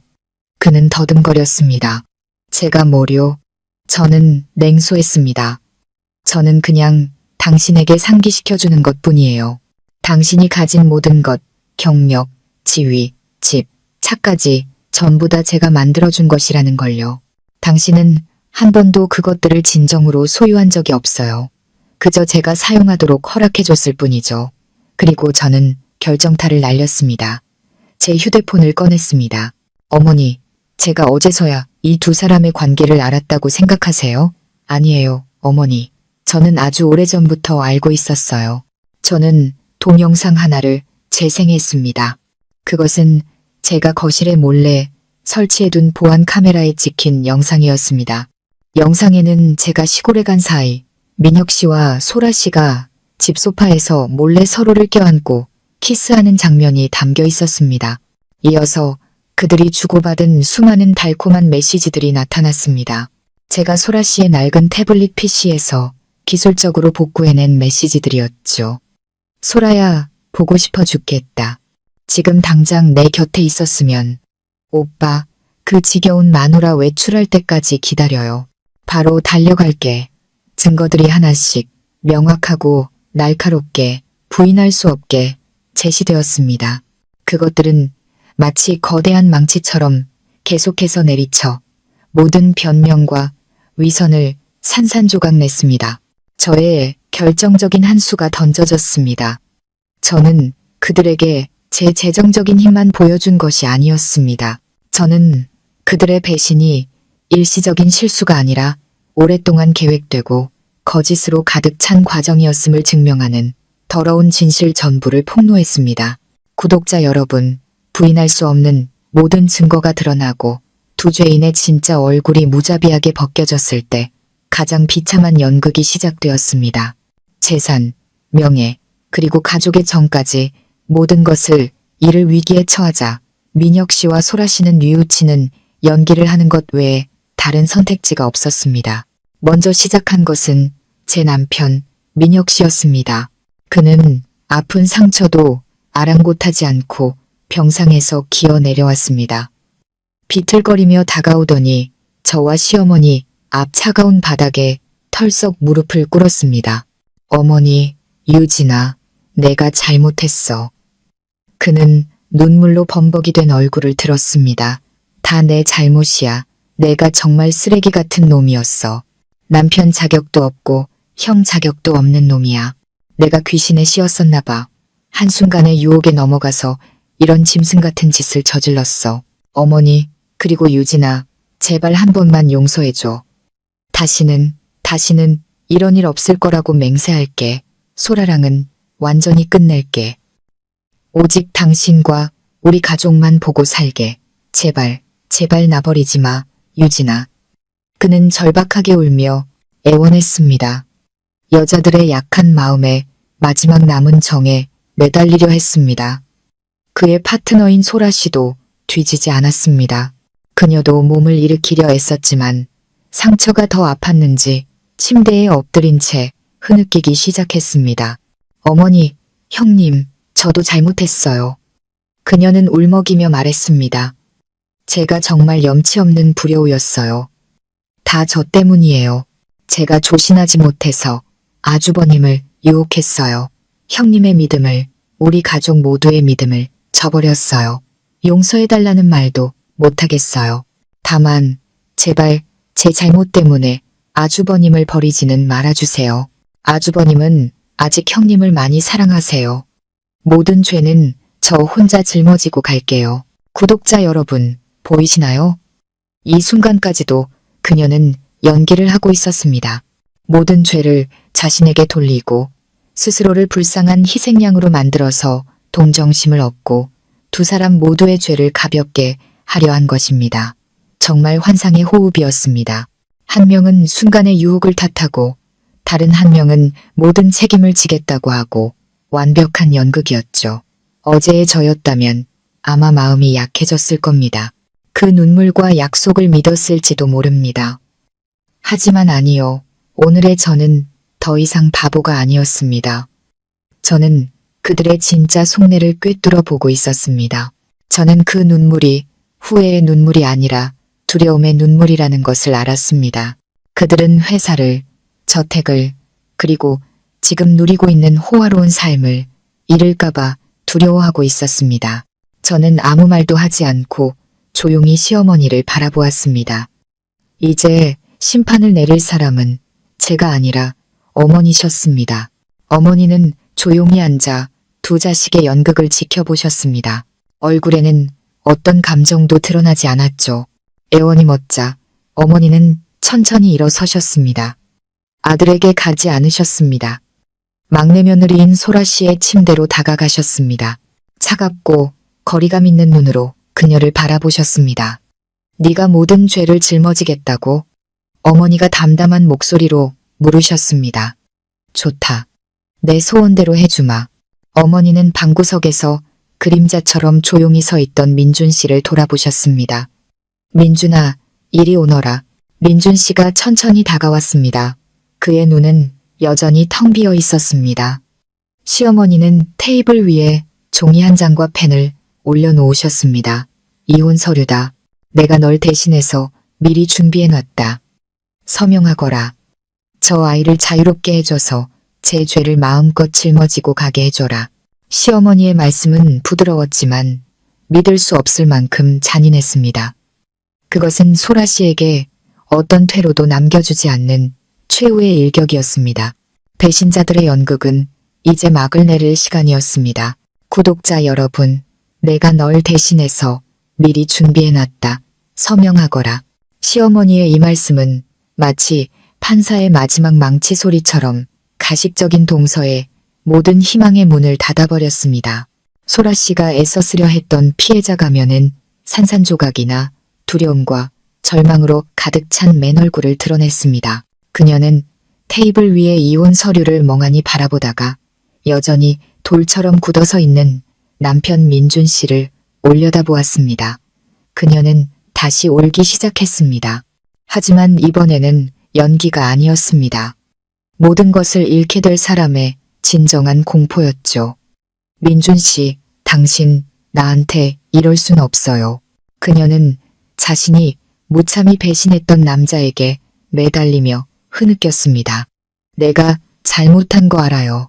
그냥 한순간 어리석었을 뿐이에요. 우리 부부의 정을 생각해서라도 제발 한 번만 기회를 줘요. 약속할게요. 맹세할게. 다시는 이런 일 없을 거야. 좋은 아내가 될게. 당신 아이도 낳아줄게. 제발 나 버리지 마. 그녀는 민준 씨의 착하고 유약한 성격이라면 자신이 울고 애원하며 미래의 아이까지 미끼로 던지면 다시 마음이 약해질 것이라고 믿었습니다. 그녀는 이 남자를 마음대로 조종하는 데 익숙했으니까요. 하지만 그녀는 틀렸습니다. 지렁이도 밟으면 꼼트라는 법입니다. 친형과 아내에게 동시에 배신당한 충격은 민준 씨 안에 나약함을 완전히 파괴해버린 치명타였습니다. 그것은 사랑과 용서를 죽이고 오직 혐오와 극심한 고통만을 남겼습니다. 민준 씨는 한마디도 하지 않았습니다. 그는 천천히 다가왔습니다. 더 이상 텅 비어 있지 않은 무서울 정도로 공허한 눈빛으로요. 그는 눈물로 얼룩진 소라 씨의 얼굴을 보지 않았습니다. 마치 이 방에 존재하는 유일한 것인 양 이혼 서류만을 쳐다봤습니다. 그는 어머니가 놓아둔 펜을 집어들었습니다. 그의 손은 망설임이 아닌 분노로 떨리고 있었습니다. 소라 씨는 더욱 겁에 질렸습니다. 그녀는 남편의 다리라도 붙잡으려고 침대에서 내려오려 했습니다. 민준 씨, 안 돼. 제발. 하지만 민준 씨는 그녀에게 기회를 주지 않았습니다. 그는 허리를 숙여 단호하게 이혼 서류에 자신의 이름을 서명했습니다. 삐뚤삐뚤하고 떨리는 서명이었지만 마치 칼날이 그들의 부부 관계를 과거와 미래를 모두 베어버리듯 종이 위에 깊게 새겨졌습니다. 우리 민준 씨가 마침내 입을 열었습니다. 그의 목소리는 쉬고 낯설었습니다. 더 이상 미래는 없어. 안 돼. 소라 씨는 절망적인 비명을 질렀습니다. 그녀의 연극은 완전히 실패했습니다. 그녀는 모든 것을 잃었습니다. 그녀는 자신의 손으로 결혼 생활과 평온했던 삶을 산산조각 냈습니다. 하지만 구독자 여러분, 그것은 판결의 절반에 불과했습니다. 그것은 제3자에 대한 징벌이었죠. 두 번째, 그리고 결정적인 복수는 제 배신자 남편을 위한 것이었습니다. 모든 시선이 민준 씨 부부의 비극에 쏠려 있을 때 저는 천천히 입을 열었습니다. 저는 시어머니도 민준 씨도 보지 않았습니다. 차가운 바닥에 넉나간 사람처럼 무릎 꿇고 있는 민혁 씨를 똑바로 쳐다봤습니다. 민혁 씨, 일어나요. 제 목소리는 더 이상 차갑지 않았습니다. 무서울 정도로 평온했죠. 더 이상 무릎 꿇을 필요 없어요. 당신 연극은 여기서 끝내는 게 좋겠네요. 그는 여전히 눈물이 그렁그렁한 눈으로 저를 올려다봤습니다. 희미한 희망의 빛이 스쳤습니다. 그는 제가 분노를 풀고 소라 씨가 벌을 받았으니 아마 제가 누그러질 것이라고 생각했을 겁니다. 아마 제가 부부의 정과 가족의 체면 때문에 자신을 용서할 것이라고요. 유진아, 나 용서해주는 거지? 그는 더듬거렸습니다. 우리 다시 시작할 수 있는 거지? 약속할게. 다시는. 저는 그의 말을 끊으며 얼음보다 차가운 미소를 지었습니다. 다시 시작하자고요? 민혁 씨, 깨진 거울이 다시 붙을 수 있다고 생각해요? 이 역겨운 배신이 악어의 눈물 몇 방울과 진부한 약속으로 지워질 수 있다고 생각하냐고요? 저는 제 서류 가방에서 다른 서류 뭉치를 꺼내 그의 바로 앞에 놓았습니다. 방 안에는 다시 침묵이 흘렀습니다. 이건 제가 미리 서명해둔 이혼 서류예요. 저는 단호하게 말했습니다. 그리고 이건 저는 다음 장들을 넘겼습니다. 제 목소리는 변호사가 조항을 낭독하듯 담담하고 명확했습니다. YM건설의 경영권 전부와 당신의 지분 30%를 저에게 양도하라고 요구하는 모든 법적 문서예요. 5년 전 우리가 맺었던 투자 계약서에 따라서요. 당신은 24시간 내로 저택에서 나가야 하고 벤츠와 제 이름으로 된 다른 모든 귀중품들도 반납해야 해요. 간단하고 이해하기 쉽게 말해주자면 당신은 빈손으로 나가야 한다는 뜻이에요. 제 말에는 한치의 자비도 없었고 민혁 씨를 완전히 무너뜨렸습니다. 그는 눈을 동그랗게 뜨고 자신이 들은 말을 믿을 수 없다는 표정이었습니다. 유진아, 당신 이럴 순 없어. 장난하는 거지. 날 죽일 셈이야? 그 회사도 내 피와 땀이 들어있단 말이야. 피와 땀. 저는 비웃으며 되물었습니다. 당신의 피와 땀이 뭔데요? 제 등 뒤에서 재수 씨랑 몰래 바람 피운 세월? 아니면 제가 전 재산을 희생해서 세워준 돈으로 당신 내연녀에게 선물이나 사주던 그 정성. 민혁 씨, 잊지 마요.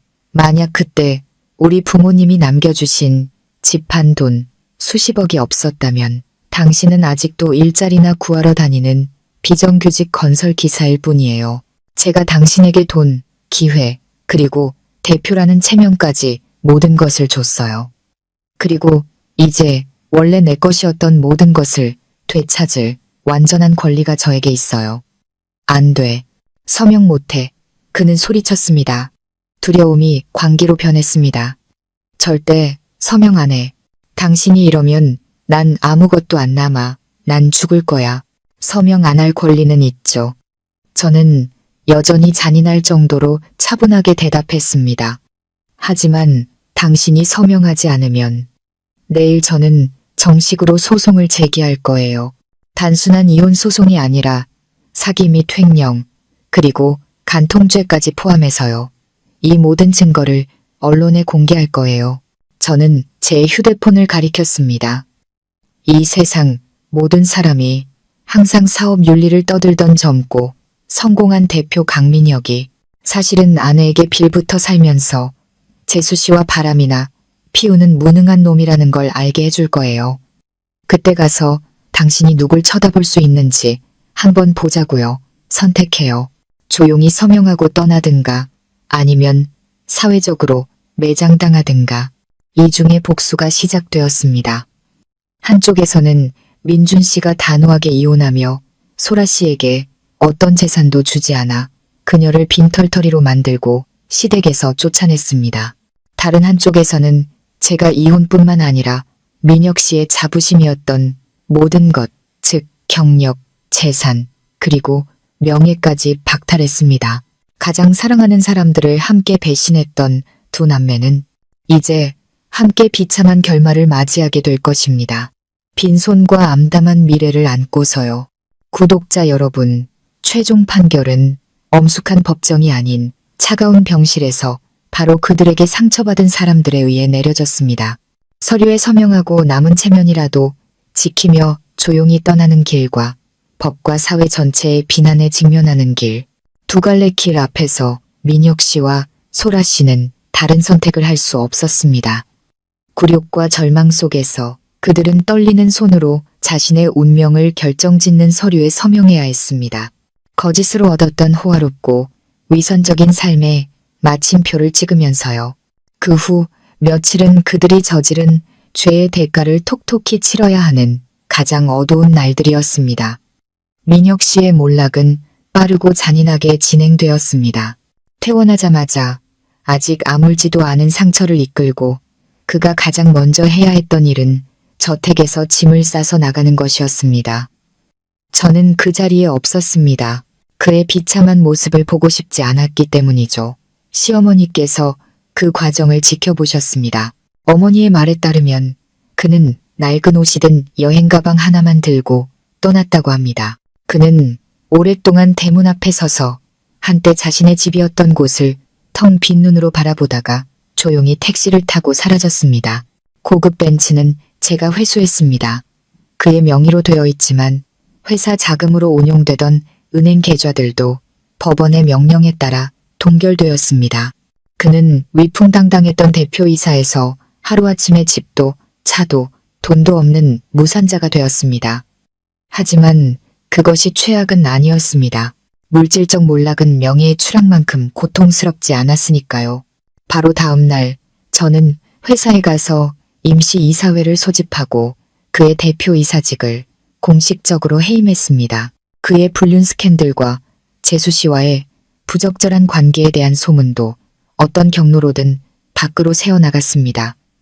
회사 전체, 아니 건설업계 전체가 수군거렸습니다. 직원들은 그를 동정과 경멸이 섞인 눈으로 바라봤습니다.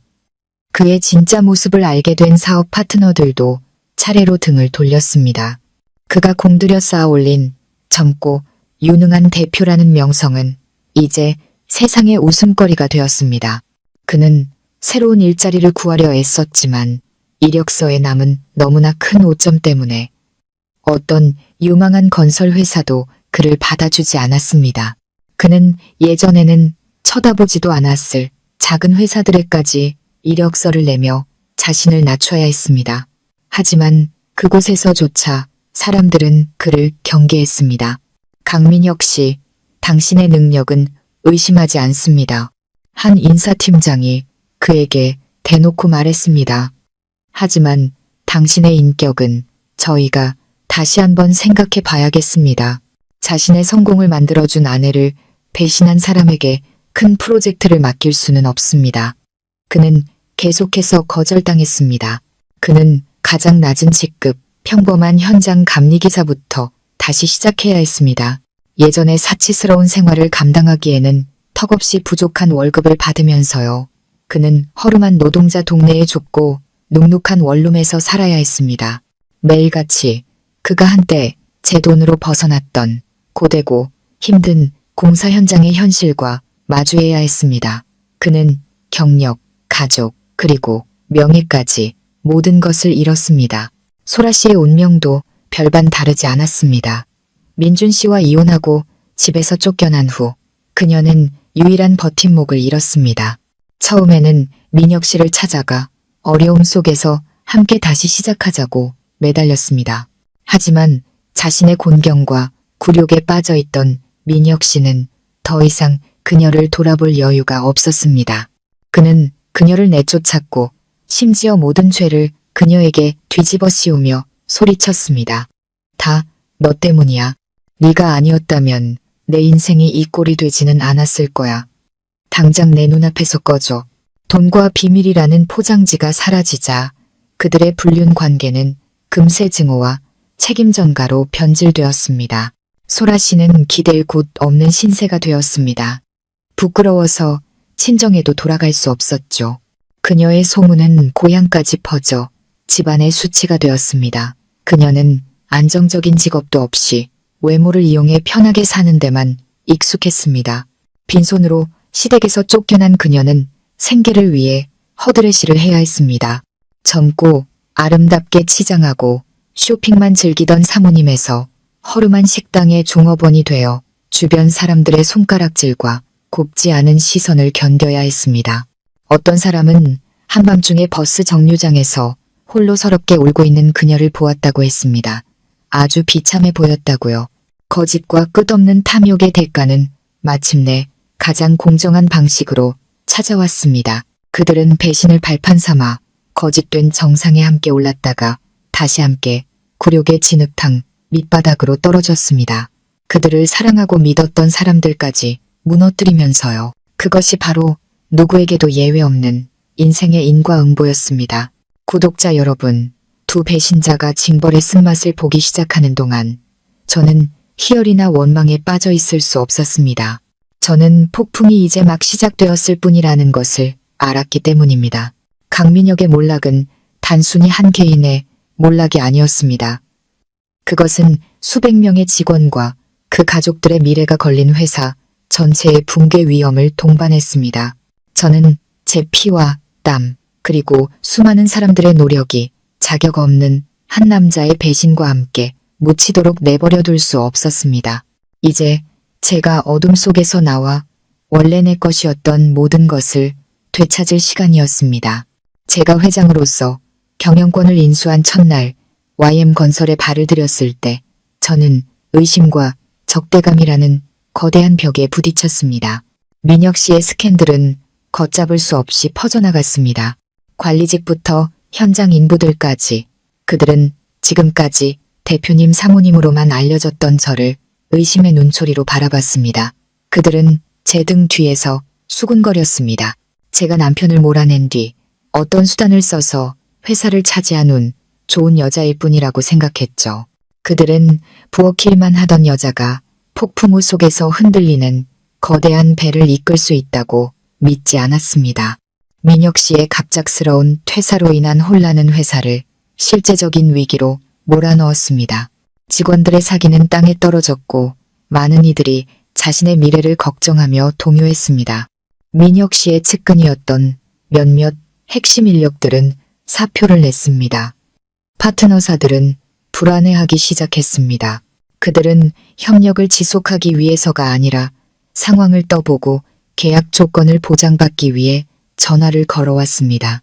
몇몇 까다로운 투자자들은 자금을 회수하고 프로젝트를 취소하겠다고 협박하기까지 했습니다. YM건설이라는 배는 정말로 침몰할 위기에 처해 있었습니다.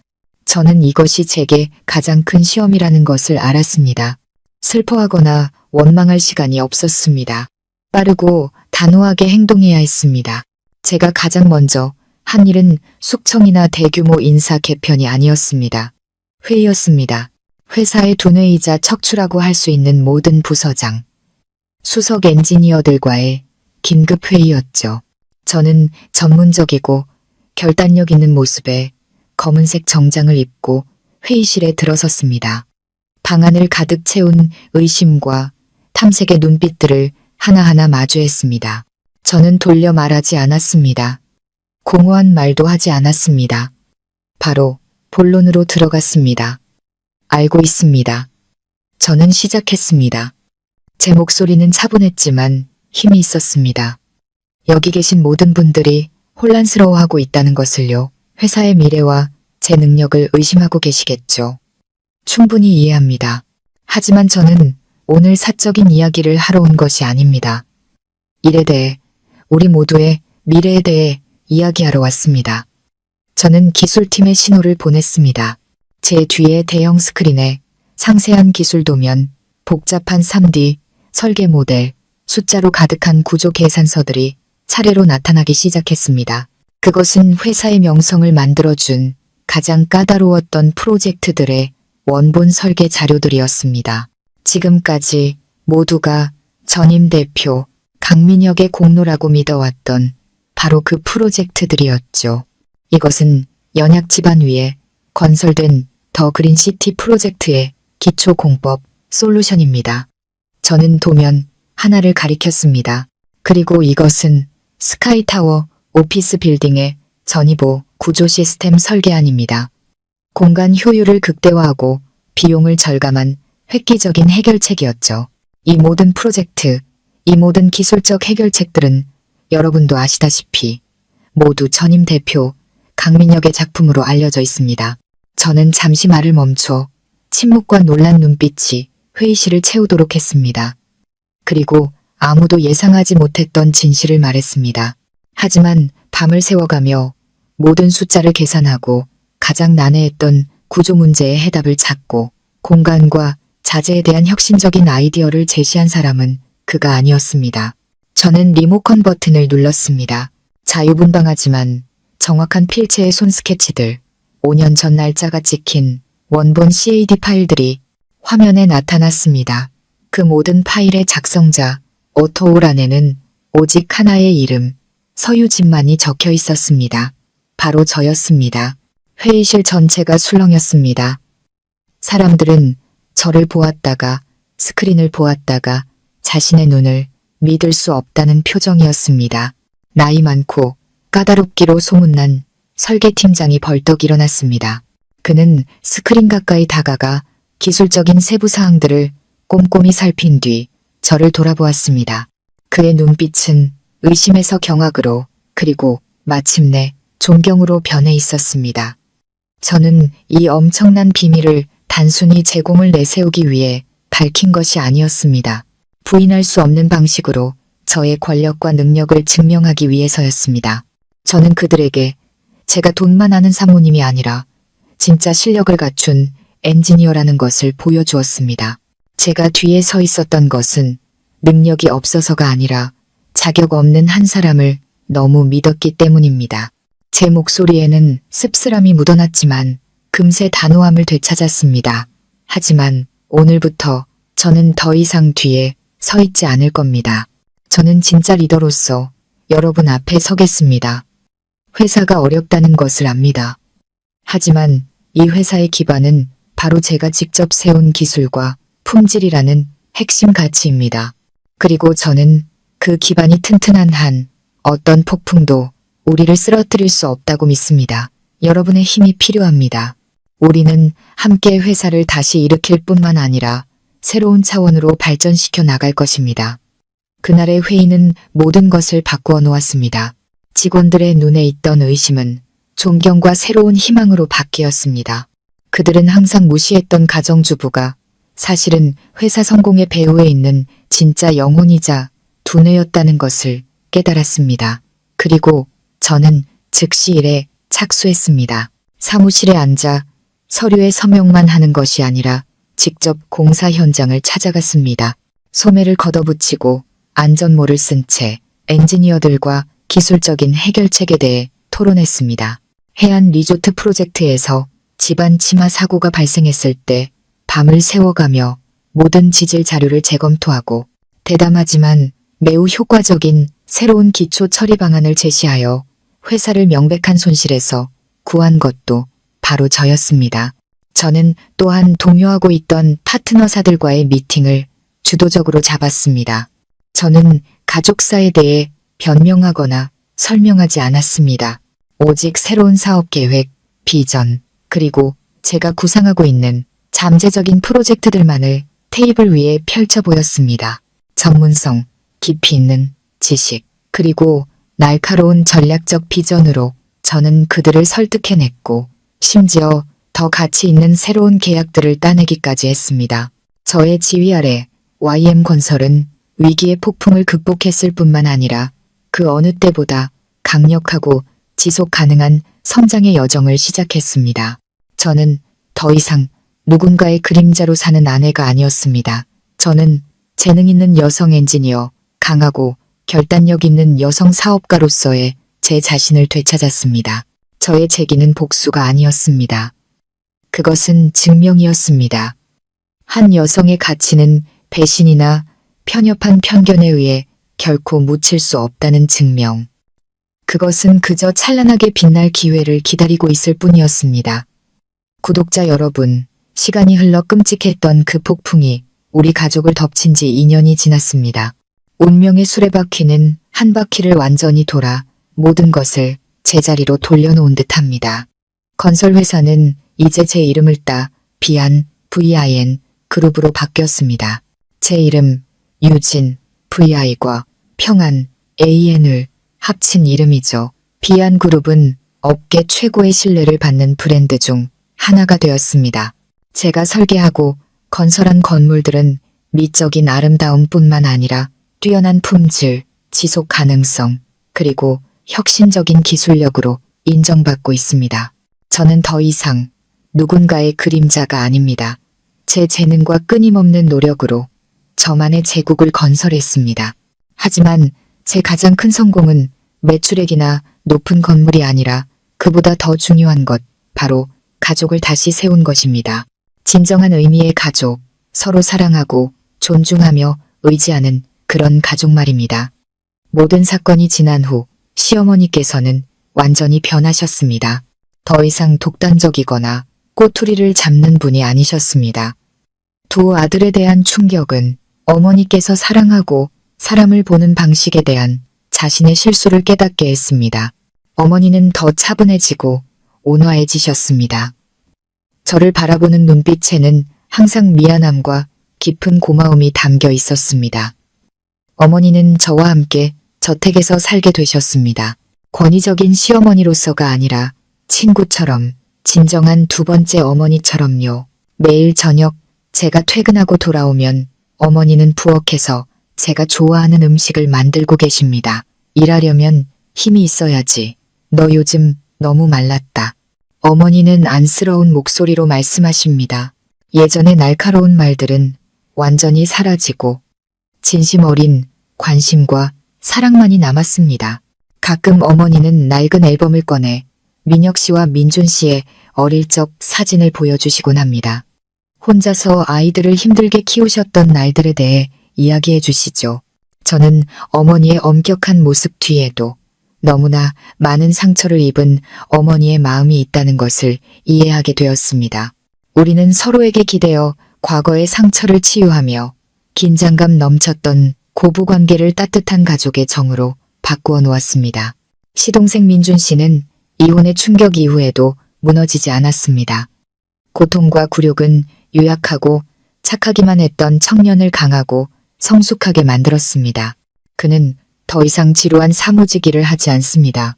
제 회사에 입사하여 가장 낮은 직급인 평범한 현장 감리 직원부터 시작했습니다. 그는 힘들고 어려운 일을 마다하지 않고 땡볕 아래 공사 현장을 누비며 열심히 일했습니다. 그는 제게 말했습니다.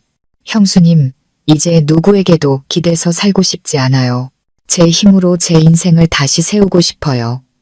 제가 쓸모없는 놈이 아니라는 걸 증명하고 싶고 또 우리 가족이 형수님께 저지른 잘못을 조금이라도 갚고 싶어요. 저는 그가 배우고 성장할 수 있도록 기회를 주었고 그는 저를 실망시키지 않았습니다. 끊임없는 노력으로 그는 차근차근 승진했습니다. 이제 그는 회사에서 가장 유능한 프로젝트 매니저 중 한 명이 되어 모든 사람의 존경을 받고 있습니다. 우리의 형님, 시동생 관계는 이제 동료이자 친한 동지 관계가 되었습니다. 우리 셋, 상처받았던 세 사람, 배신당한 아내, 자식에게 믿음을 잃은 어머니, 아내에게 버림받은 남편은 서로에게 의지하며 새로운 가정을 세웠습니다. 더 이상 거짓도 배신도 없는 오직 이해와 존중, 그리고 사랑만이 있는 가정을요. 아마 구독자 여러분께서는 그 두 배신자가 어떻게 되었는지 궁금하실 겁니다. 저도 가끔 예전 지인들을 통해 그들의 소식을 듣습니다. 민혁 씨는 모든 것을 잃은 후 생계를 위해 힘겹게 살아가고 있다고 합니다. 몇 번이나 재기하려 했지만 과거에 너무나 큰 오점 때문에 기회를 얻지 못했습니다. 아내에게 아이디어를 도둑질한 사람으로 낙인 찍힌 그를 어떤 건설회사도 받아주지 않았습니다. 그는 허름한 원룸에서 조용하고 외롭게 살고 있다고 합니다. 가끔 명절이나 제삿날이면 어머니께 전화를 하지만 시어머니는 퉁명스럽게 대답하고 전화를 끊으신다고 합니다. 그가 어머니께 남긴 상처는 아마 평생 아물지 못할 겁니다. 소라 씨는 이혼 후 이 도시에서 자취를 감췄습니다. 어떤 사람은 그녀가 고향으로 돌아가 친척과 이웃들의 냉대 속에서 산다고 말했고 어떤 사람은 멀리 다른 지방에서 나이가 훨씬 많은 재혼 남성과 결혼했다고도 합니다. 그녀가 어디서 무엇을 하든 저는 더 이상 관심이 없습니다. 모든 원하는 시간과 함께 정말로 사라졌습니다. 그들은 자신의 잘못된 선택에 대한 대가를 스스로 치르고 있는 것이니까요. 어느 주말 오후 저는 시어머니 민준 씨와 함께 비극이 시작되었던 외곽의 별장으로 돌아왔습니다. 고통을 되새기기 위해서가 아니었습니다. 그것을 끝내기 위해서였습니다. 우리는 함께 그 방을 청소하고 낡은 침대를 버리고 벽을 새로 칠했습니다. 우리는 이곳을 웃음과 평화만이 있는 진정한 휴식의 공간으로 만들고 싶었습니다. 저녁 노을이 하늘 한쪽을 보랏빛으로 물들일 때 우리 셋은 마당에 앉아 함께 차를 마시며 다시 푸르게 가꿔진 정원을 바라보았습니다. 이제 모든 게 다 지나갔구나. 그렇지. 시어머니께서 조용히 말씀하셨습니다. 목소리에는 평온함이 깃들어 있었습니다. 저는 미소 지으며 고개를 끄덕였습니다. 네, 어머니, 모든 게 다 지나갔어요. 그렇습니다. 구독자 여러분, 모든 것은 결국 지나갑니다.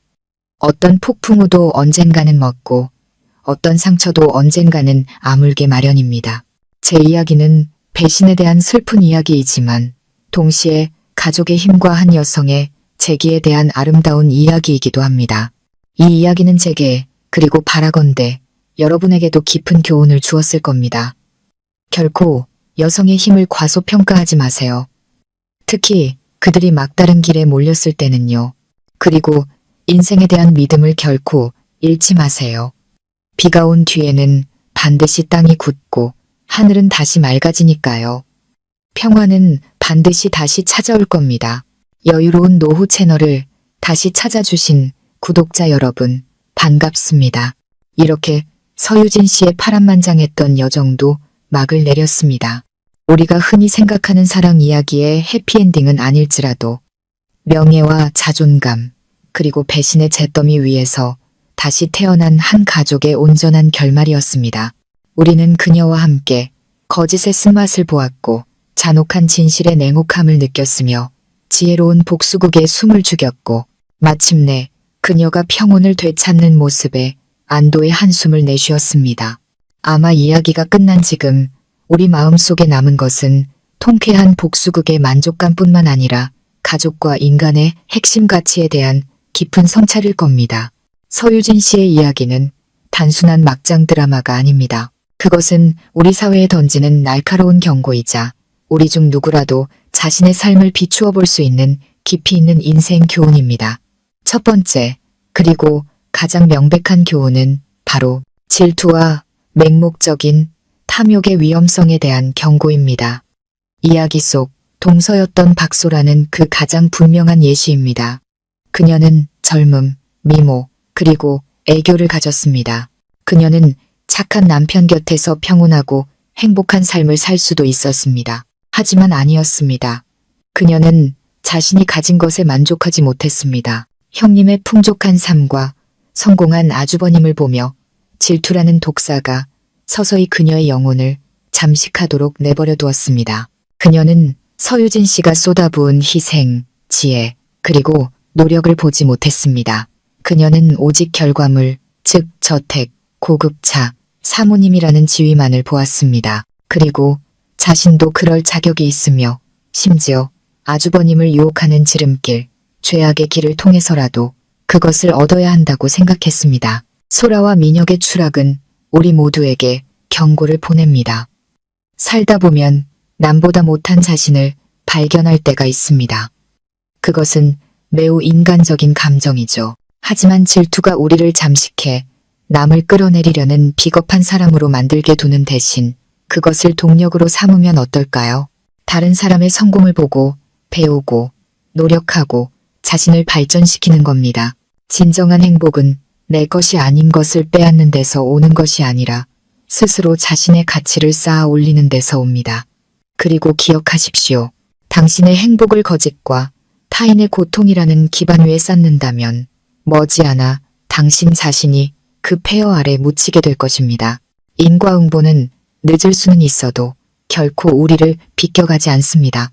제가 생각하기에 우리 모두, 특히 여성분들이 마음속 깊이 새겨야 할 두 번째 교훈은 막다른 길에 몰렸을 때 한 아내가 보여줄 수 있는 잠재된 힘과 놀라운 지혜입니다. 이야기의 대부분에서 서유진 씨는 전통적인 관점에서의 이상적인 아내, 며느리의 모습으로 그려집니다. 현명하고 인내하며 남편과 자식을 위해 모든 것을 바치고 든든한 버팀목이 되기 위해 자신의 경력을 희생하는 모습이죠. 그 희생은 아름다운 덕목입니다. 하지만 이 이야기는 또한 맹목적인 희생과 이상 징후에 대한 침묵이 때로는 배신이 싹트는 비옥한 토양이 될 수 있음을 보여줍니다. 하지만 이 인물의 가장 멋진 점은 그녀가 막다른 길에 몰렸을 때 무너지거나 품위를 잃는 시끄러운 복수를 선택하지 않았다는 것입니다. 아니요, 그녀는 다른 길, 지혜의 길을 선택했습니다. 러브젤에 순간적 착재를 넣는 행위는 다소 극단적일 수 있지만 그것은 상징적인 행동이었습니다. 수동적인 피해자에서 스스로 정의를 찾아 나서는 능동적인 주체로의 강력한 변화를 보여주죠. 그녀는 폭력이나 욕설을 사용하지 않았습니다. 그녀는 그들의 거짓말 자체를 무기로 삼아 그들을 공격했습니다. 늑대들이 스스로 양의 탈을 벗도록 완벽한 덫을 놓은 것입니다. 이야기의 마지막, 서유진 씨의 제기는 더 큰 의미를 가집니다. 그녀는 복수에서 멈추지 않았습니다. 가정주부라는 그림자에서 벗어나 재능 있는 여성, 엔지니어, 결단력 있는 리더라는 자신의 진짜 모습으로 돌아왔습니다. 그녀는 한 여성의 가치가 누군가의 버팀목이 되느냐, 마느냐에 있는 것이 아니라 바로 그녀 자신의 능력, 지혜, 그리고 기계에 있음을 증명했습니다. 서유진 씨의 이야기는 강력한 선언입니다. 여성은 부드럽고 희생적일 수 있지만 결코 그들의 힘을 얕보아서는 안 됩니다. 사랑과 믿음이 짓밟혔을 때 그들은 그 누구보다 강하고 무서워질 수 있기 때문입니다. 그리고 아마도 가장 인간적이고 감동적인 교훈 중 하나는 우리가 처음에는 예상하지 못했던 인물에게서 나옵니다. 바로 시어머니입니다. 그녀는 완벽한 시어머니가 아니었습니다. 성공한 아들을 너무 사랑한 나머지 다소 귀가 얇고 맹목적인 면이 있었습니다. 하지만 잔혹한 진실 앞에서 그녀는 죄를 덮어주지 않았습니다. 그녀는 무너졌고 고통스러워했지만 결국 옳은 편, 억울한 며느리의 편에 섰습니다. 병원에서 서유진 씨의 손을 잡아주며 네가 옳았어라고 말한 것은 이 이야기의 가장 값진 장면 중 하나입니다. 그것은 복잡한 고부관계에서 가장 중요한 것이 달콤한 말이나 물질적인 선물이 아니라 바로 공정함과 연민이라는 것을 보여줍니다. 좋은 시어머니는 결코 실수하지 않는 사람이 아니라 실수를 깨닫고 진실의 편에 설 줄 아는 사람입니다. 비록 그 진실이 자신의 친아들에게 상처를 줄지라도 말이죠. 시어머니는 망가진 아들과 교활한 며느리를 잃었지만 진정한 딸을 얻었습니다. 남은 인생을 존중과 사랑 속에서 함께할 며느리를요. 그것은 고통스러운 상실이었지만 그보다 더 귀한 새로운 가족의 시작이었습니다. 그리고 구독자 여러분, 아마도 서유진 씨의 이야기가 우리에게 남기는 가장 깊고 인간적인 교훈은 통쾌한 복수나 악인에 대한 적절한 처벌에 있지 않을 겁니다. 그것은 폭풍이 지나간 후 남겨진 사람들이 폐허를 마주하는 방식이 있습니다. 궁극적으로 이 이야기는 용서와 붕괴 후의 삶을 재건하는 비범한 힘에 관한 이야기입니다. 이야기의 결말은 끝없는 증오나 타인의 고통 위에서의 희열이 아닙니다. 악인은 대가를 치렀고 인과응보는 공정하게 실현되었습니다. 하지만 남겨진 사람들, 이 비극의 직간접적인 피해자들은 원망 속에 잠겨있기를 선택하지 않았습니다. 그들은 앞으로 나아가기를 선택했습니다.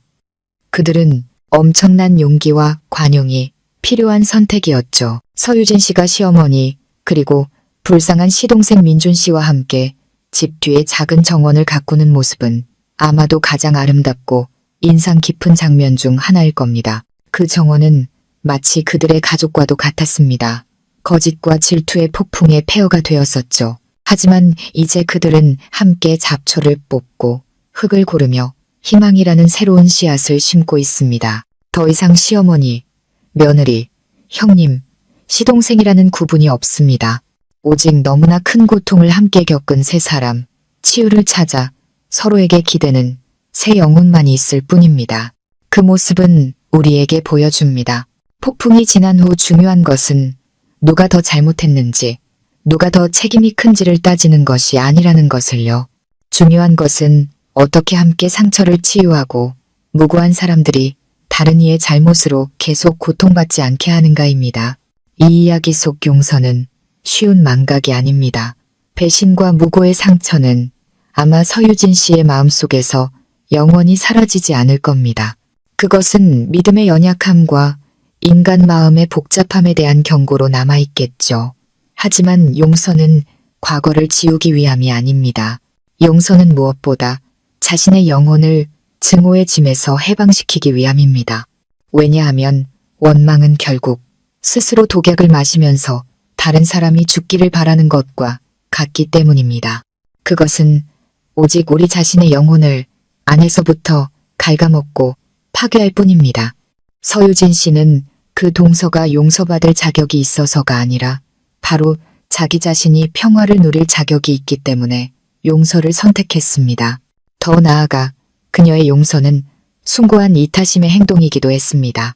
용서는 민준 씨나 시어머니처럼 남겨진 무고한 사람들이 다시 시작할 기회, 그들이 저지르지 않은 죄의 그림자에서 벗어날 기회를 주기 위함이었습니다. 만약 유진 씨가 계속 원망에 잠겨 그들을 비난하고 닥달했다면 그것은 고통을 더 퍼뜨려 그들을 피해자에서 가해자로 만드는 것과 다름없었을 겁니다. 그녀의 선택은 자신뿐만 아니라 부서져가는 다른 영혼들까지 구원한 것입니다. 그리고 가장 중요하게 용서는 자기 자신이 앞으로 나아가고 삶에서 기쁨과 평화를 되찾을 힘을 주기 위함입니다. 우리 마음이 증오에 얽매여 있는 한 우리는 결코 마음을 열고 앞으로 다가올 좋은 것들을 받아들일 수 없기 때문입니다. 구독자 여러분, 서유진 씨의 이야기는 배신에 대한 비극이지만 결국에는 한 여성의 지혜, 기계, 그리고 관용에 대한 아름다운 찬가입니다. 그것은 우리에게 이 삶이 결코 단순하지 않으며 가장 가까운 관계 속에서도 우리가 예측할 수 없는 어두운 구석과 음모가 존재할 수 있음을 상기시킵니다.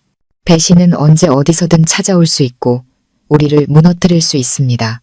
하지만 그렇다고 해서 삶과 선의에 대한 믿음을 잃지 마십시오.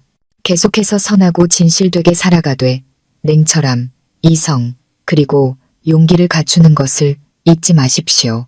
온 마음으로 사랑하는 법을 배우되 이성으로 관찰하는 법도 배우십시오. 필요한 경계심은 감정을 막는 벽이 아니라 우리 행복의 정원을 해치기 전에 위험을 감지하게 도와주는 울타리입니다. 왜냐하면 당신이 떳떳하고 진실이 당신 편에 서 있을 때 어떤 더러운 음모도 당신을 파괴할 수 없기 때문입니다. 오늘 저의 이야기와 생각들을 들어주셔서 감사합니다. 만약 여러분께서도 이 깊은 인간적 가치에 공감하신다면 용서와 앞으로 나아가는 힘에 대한 교훈이 우리 삶을 더 좋고 성숙하게 만들 수 있다고 믿으신다면 부디 이 이야기를 널리 퍼뜨려 주십시오. 여유로운 노후 채널을 구독하고 좋아요를 누르며 이 영상을 친구들과 사랑하는 사람들에게 공유해 주십시오. 여러분의 모든 공유는 우리 사회를 더 친절하고 관용적이며 강한 공동체로 만드는데 기여하는 것입니다. 다시 한번 진심으로 감사드립니다. 사랑하는 분들과 함께 평안하고 행복한 저녁 되시기를 바랍니다.